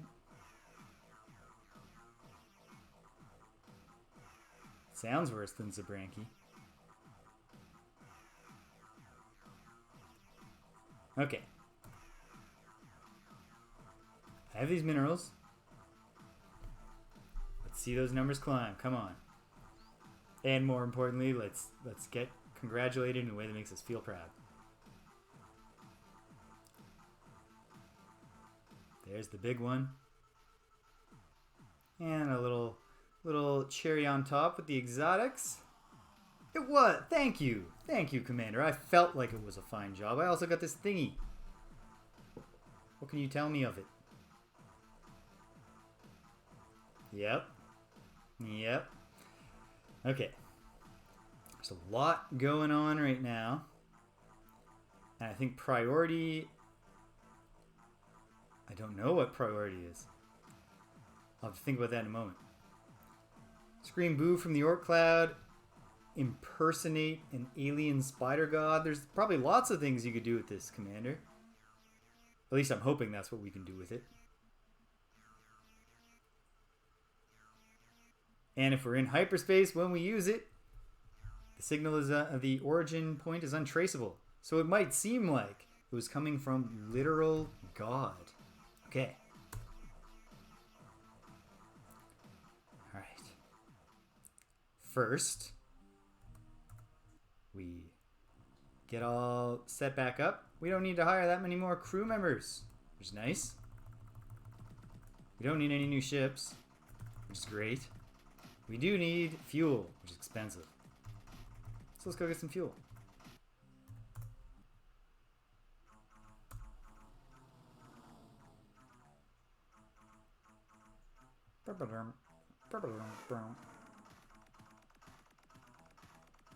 We're gonna have money left over to spend.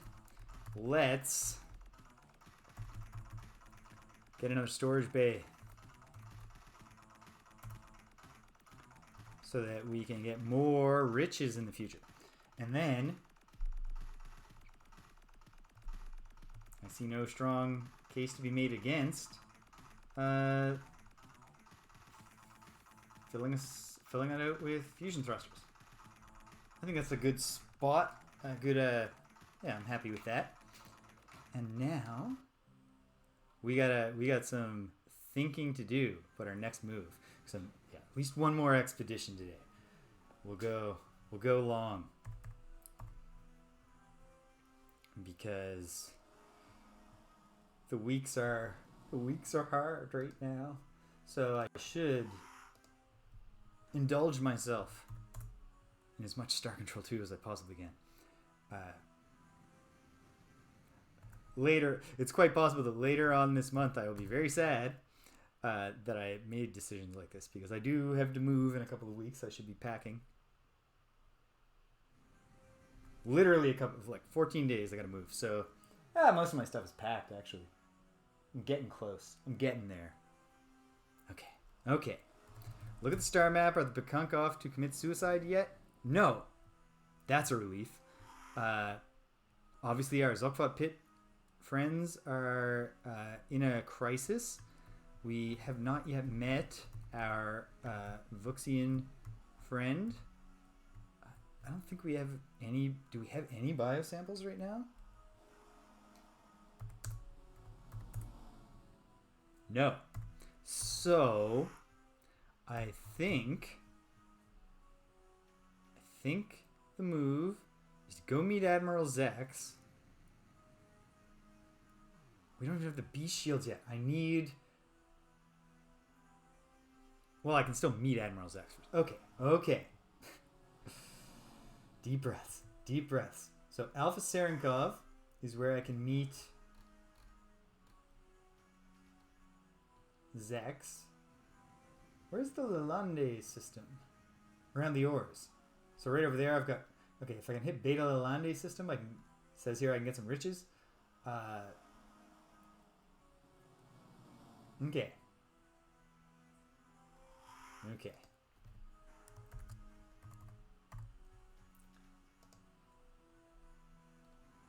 I believe this is the plan.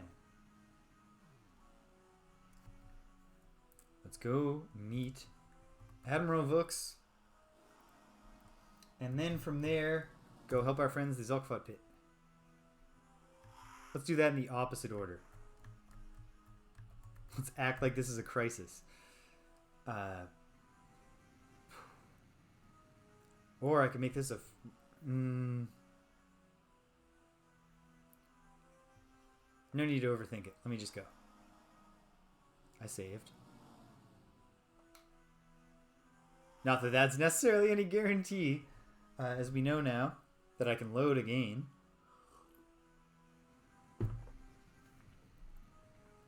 But away we go. Alright, not away we go. Let's get ready to rumble.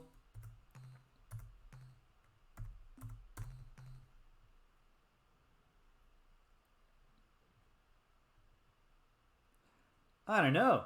I can't... I know we talked about the thing that you made last time a lot, and I've forgotten. But it sounded good. So there's that. The thing with... Okay. Let's test... Here's a test of the theory.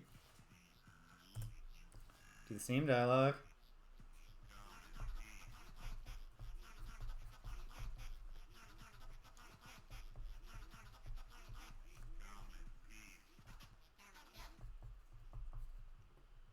That, well, my theory is disproven.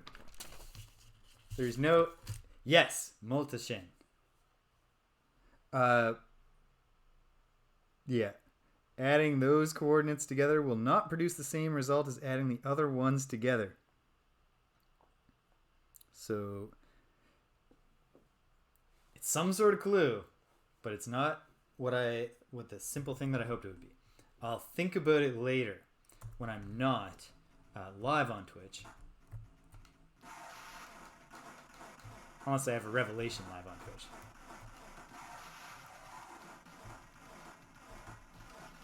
Okay. That wasn't, my finest battle.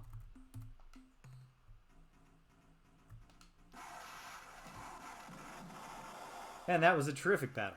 So, let's run it back and see if we can't I mean, geez, if I just had one battle that was in the middle of those two, I'd be content.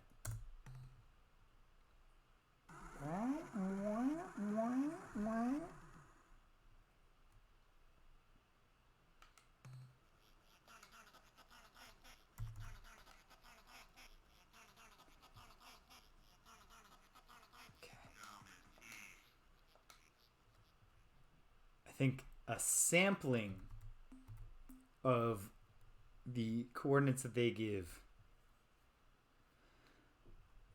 is going to be essential. to me working it out. So I've got 2 sets now. And if there's anything to be reasoned out from them, I will get to work on reasoning it. Oh! Friendly fire. That was less fine than the one that I said, not my finest battle last time, so that's not great.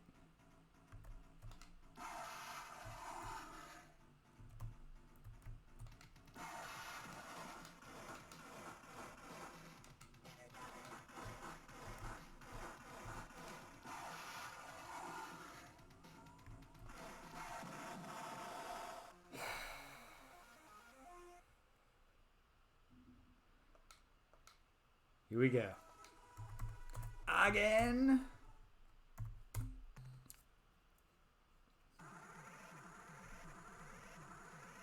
Whatever it takes. Let's just cut to the chase here. Who are we kidding?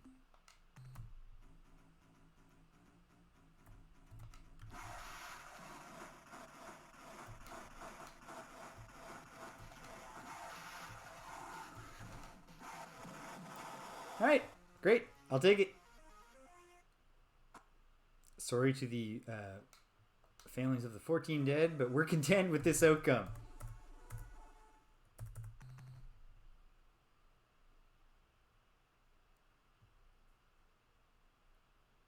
And away we go. There we are. On the road. The space road.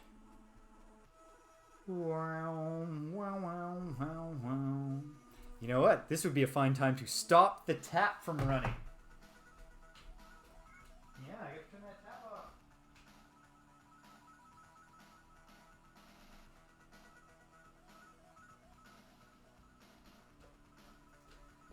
Alright, get that done. Responsible citizen.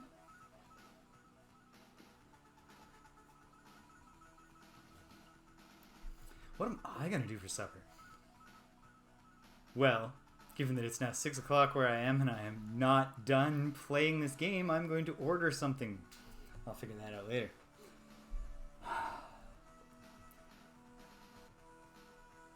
I had this moment where I was like, you know, I've been spending a lot less money on just like grabbing random indie games on the Switch and you know, making GOG purchases that I might one day stream and stuff. And I was like, I'm getting pretty good at, you know, just doing good and enjoying the things I have.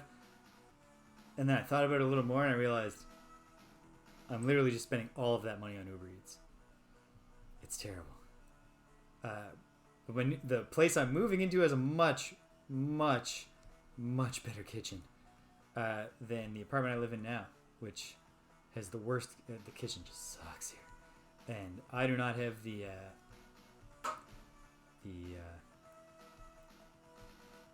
oh ho! Exciting!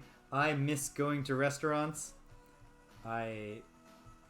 In the lull between, you know, the Delta wave and the Omicron wave, I managed to get out there a couple times, and really the Delta wave was barely a thing here. We had our things didn't get bad here where I am till Omicron. January was the worst month of the pandemic for my compatriots, which sucks. Yeah, we might be past the Omicron peak here now. I mean, that's what they say. I wish they would share the numbers that give them that confidence with us. But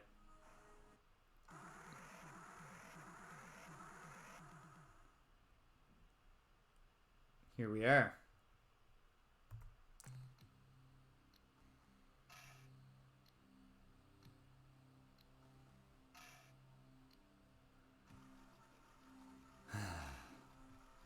I have one question for you. Hold. What you are doing here is wrong. Why do you do this thing?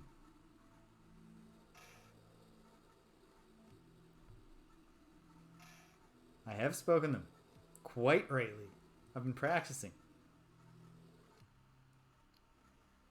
Alright. Now, I'm sorry. I know you're spilling your guts here, and I'm just kind of... But this is all very familiar to me. So, no offense. This is a cool story. Yeah, I know this part.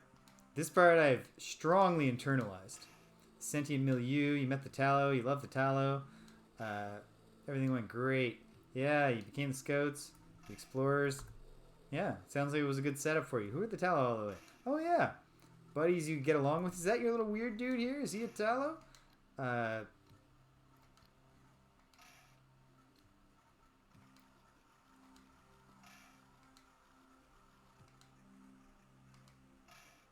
that's rough. So what about these denarii? I don't want to seem like I'm unsympathetic to you here. This is a very sad story. It's just, I know it.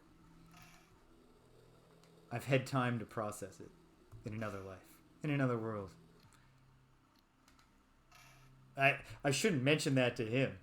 It's not going to make things any better for the Kohr-Ah if they realize that they actually need to travel through the timelines and cleanse all possible galaxies and universes of life.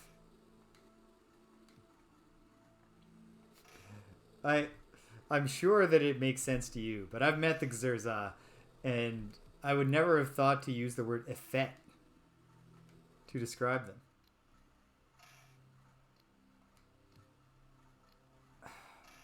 No, you're right. I can't. Sounds terrible. You have my sympathies, but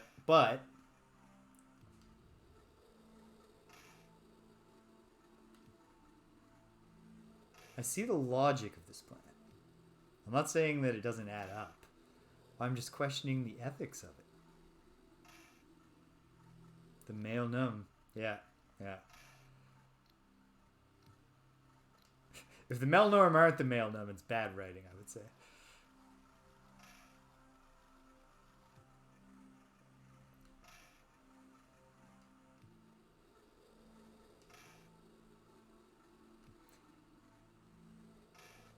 I'll say that the Zoq-Fot maybe should have remembered their whole deal, and when they had the upper hand, put a slave shield on that, right? They could have avoided a lot of pain here. Oh goodness, that was a bad start because I misread the positioning of Captain Thwill's ship there. That's okay. How okay is it? I didn't put down any kind of cheap-ass save. I'm on my own. I'm flying on my own here. And, oof. Oh, no.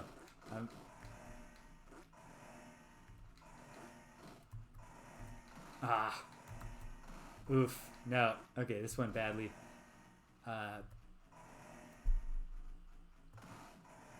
Can he escape? No, he can't. Alright.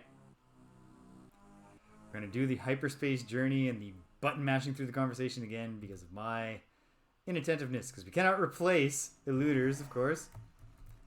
And eluders are quite precious. I just got to remember how to win this fight. I mean, I remember. I have to remember in the sense of behaving as though I remember.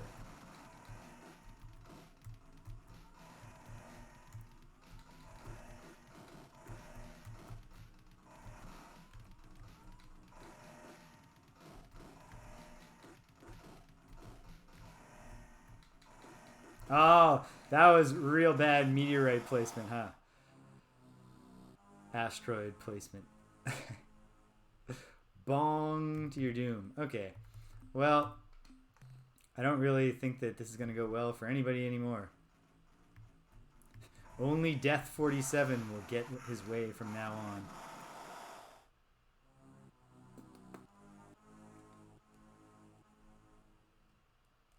It's okay. It's okay. We know we can do it, and so we eventually will.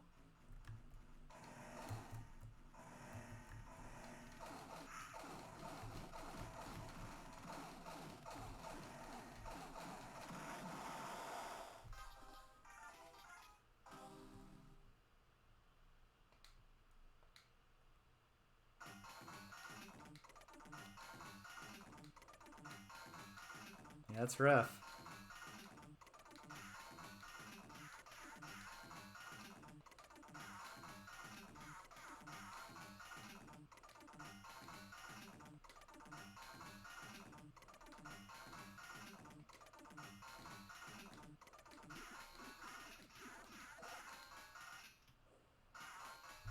Okay, I'm just going to say goodbye. I don't mean to be rude, but I am going to jaunt back in time here and come save you in a more productive way. Here we go. Whoa, whoa, whoa, whoa, whoa, whoa. This was a low pressure flight, so I'm not going to worry that much. Take a peek over here at, I don't know, nothing. I don't know.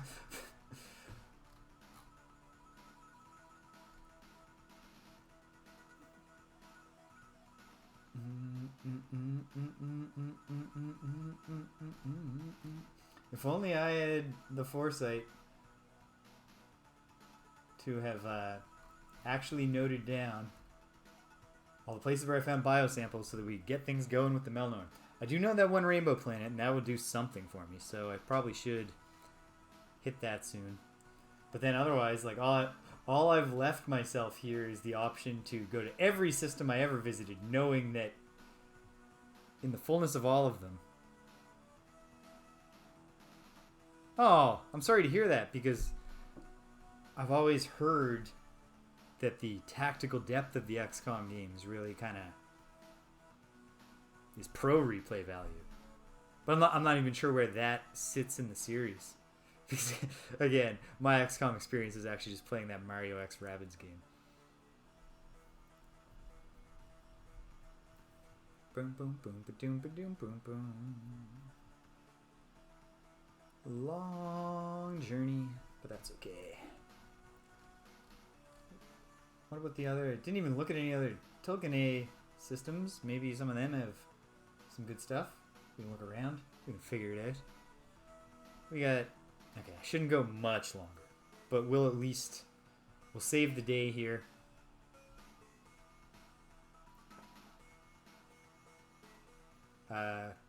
Maybe. That's a shame. I'm definitely like, there's XCOM somewhere in my near to medium future, but I will do some advanced research and make sure I wind up playing one that is warmly regarded.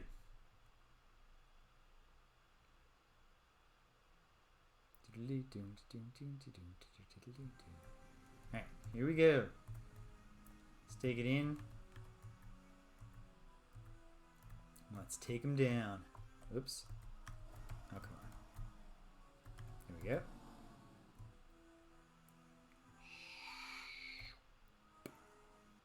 And here we are. Okay. The key is just remembering that I can. That I do know how. That I've done it. I've beaten a Kohr-Ah without losing a single looter. And I will do it now. I'm a leaf on the breeze. We should have this conversation. Yeah, that's right. I've said the words. You like those words, huh? I guess they don't like them. There's probably not a lot of things that the Kohr-Ah like or enjoy. For example, their whole grievance here about being enslaved is being forced to be merciless killers after they had worked so hard to become quasi-civilized. Busy!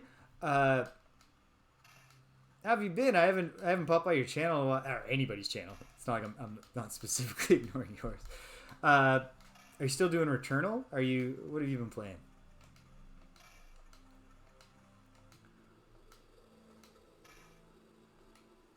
But yeah.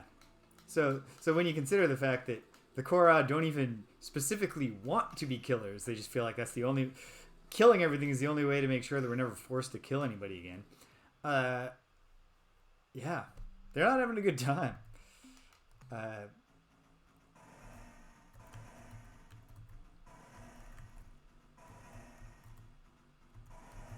Okay, so step one, as we've learned, is tempting them. Yeah, there. Once they've used their bullet hell, kind of half attack, half shield move, you get them where you want them. And then it's all about eluding. Oof, which I did not do to that particular shot, but I'm by and large doing right now. And then, holy moly, congratulations. It's in my future. The big problem that I'm having, of course, is that I am not being successful at finding a PlayStation 5, largely because I don't have time to look. I really kind of need the post-scarcity era of the PlayStation 5 to arrive before I'm going to be able to get one. Which is a drag with Elden Ring getting closer and closer. Oh, this was going well. And I took my eye off the ball. Oof. Well, you know, all hope is not lost. It is. It's gone. Hope is lost.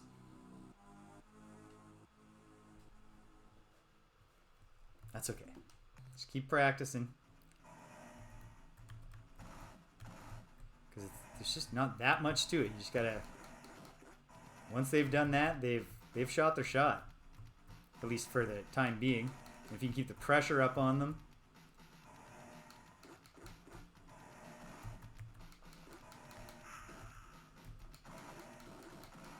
Ah, okay. Butt missiles cannot destroy the Kohr-Ah saw blade weapon.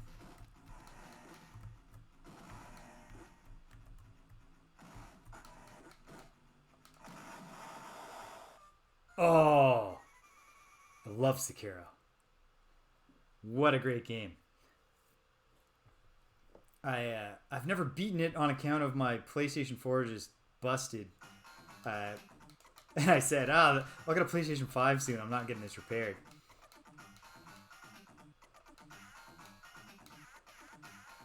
Whenever I get my hands on Elden Ring, it will be the thing that I am focused on, for sure. Very excited for that.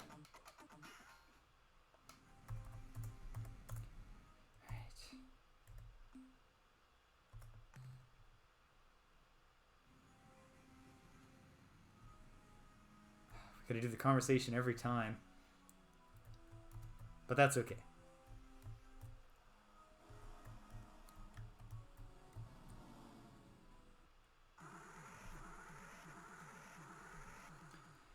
Because the conversation will have terrific, ominous music. And even if I'm clicking through it very, very quickly, it's awesome dialogue. So we can all just, you know, catch a phrase here and there and think, man,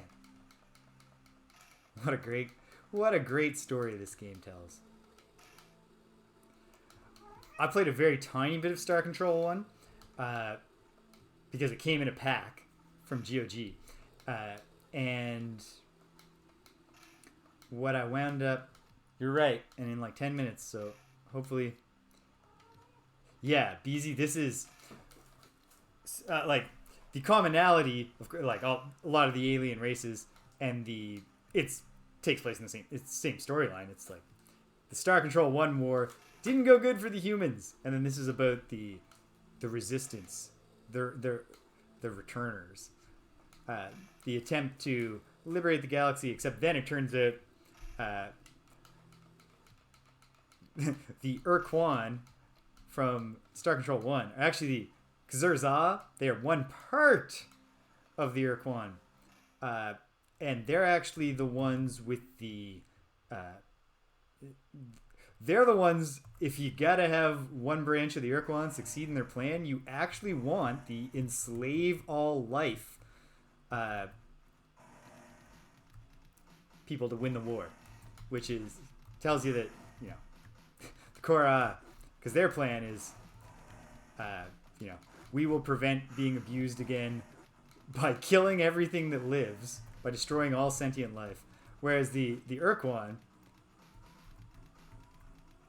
are going to prevent themselves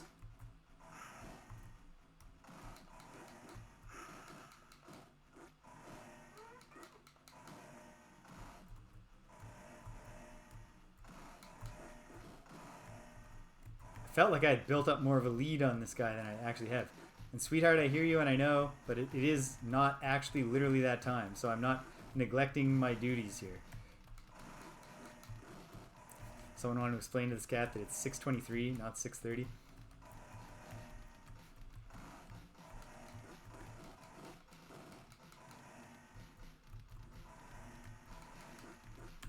I saw that was going to hit me. I just couldn't react fast enough. I never...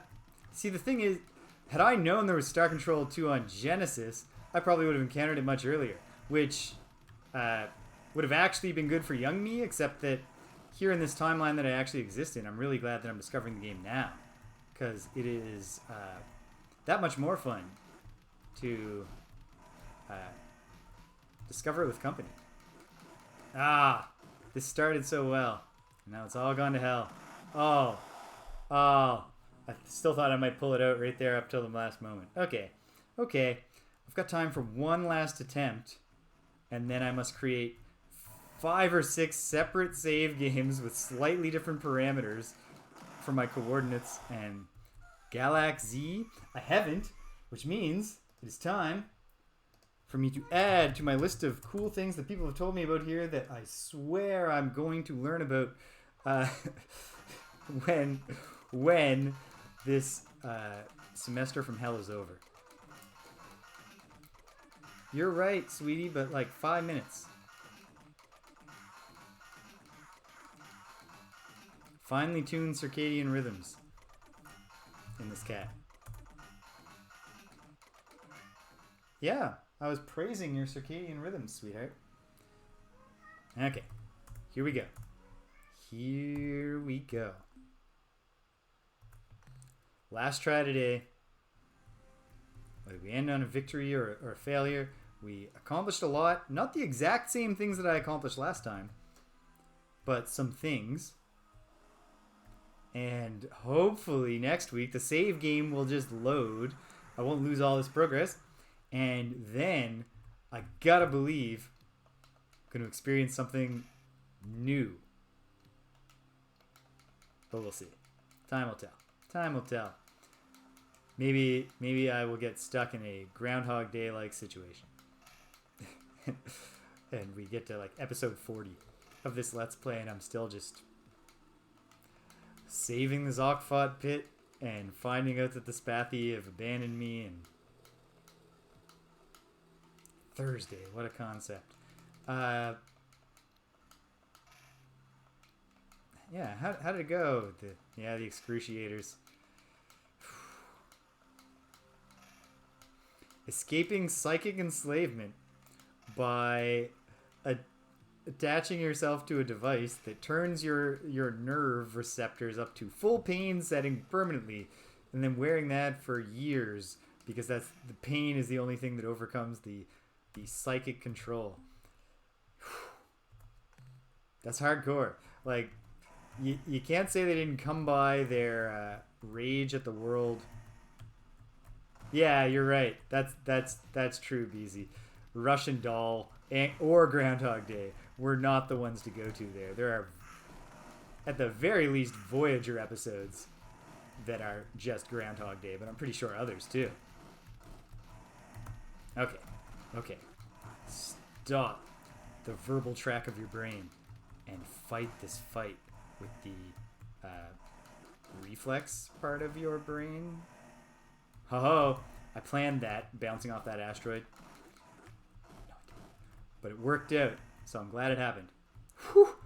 I did, that was a semi-conscious dodge right there. Oh, you've shot your shot, huh? Well, get over here, pal. Oh.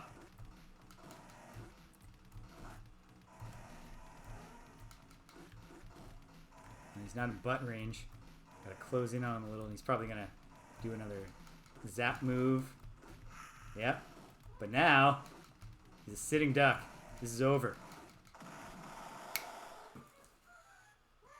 Nice knowing you, pal. Not. Yes, you're right. That wasn't a great line. Ultima tomorrow, BZ. Ultima 6. I gotta go too. So we're wrapping up here. Thanks for dropping by, BZ. Hope to see you tomorrow. Hope to see anyone who the thought of me playing Ultima 6 appeals to tomorrow, because I'm having a great time with that game, even if it isn't quite I think I'm going to still wind up preferring Ultima 5. I got to give it time. Like, early days yet, but anyway, it is a lot of fun. Alright, any news? Yeah, nothing new to report. Okay. Great. What's happening around here? Pretty quiet, nothing new. Pkunky Championships. Why would you tell me that? I'm not interested. How do you know?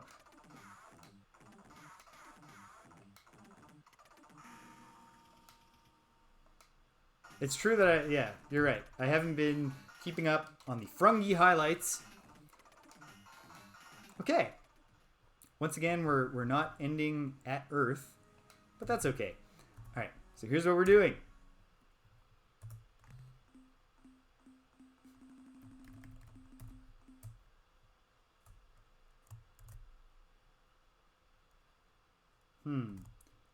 We'll call this Pieces Picked, February 12th. We'll save it. Okay. Just draw out the saving process a little bit longer. Don't worry, Star Control 2. You're not filling me with anxiety when you do that. And then let's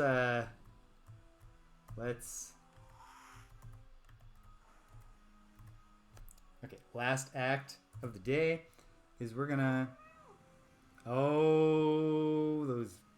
those beautiful idiot birds. Yeah, next step is definitely we gotta get down there and we gotta stop them from doing the stupid thing they're about to do.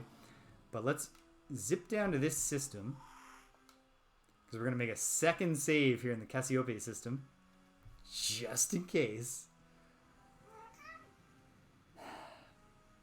And you're right, because it is actually literally that time, sweetheart, but just we gotta wrap up. Yeah. Oh, of course. We're not gonna make it there. Yes, we are. We are. We've done it. All right. Here we are in Epsilon Cassiope. And we'll call this one Playing It Safe.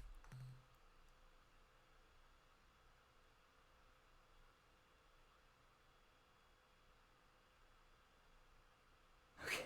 And we're going to choose to believe that at least one of those is going to work next week. And so that's it for today. And we'll be back here at, I shouldn't say 2 p.m. Eastern?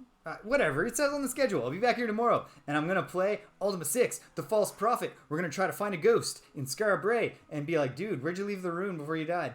And hopefully we'll find the rune of spirituality, find out what happened to the shrine of spirituality, if it's back in the world. It's occurred to me I should probably check the compendium. It might be in there. There might be a note in the compendium that says the shrine of spirituality was pulled out of the dimensional portal it had been in for a couple of games. I don't know. We'll figure it out. We'll find out. I'm looking forward to finding out.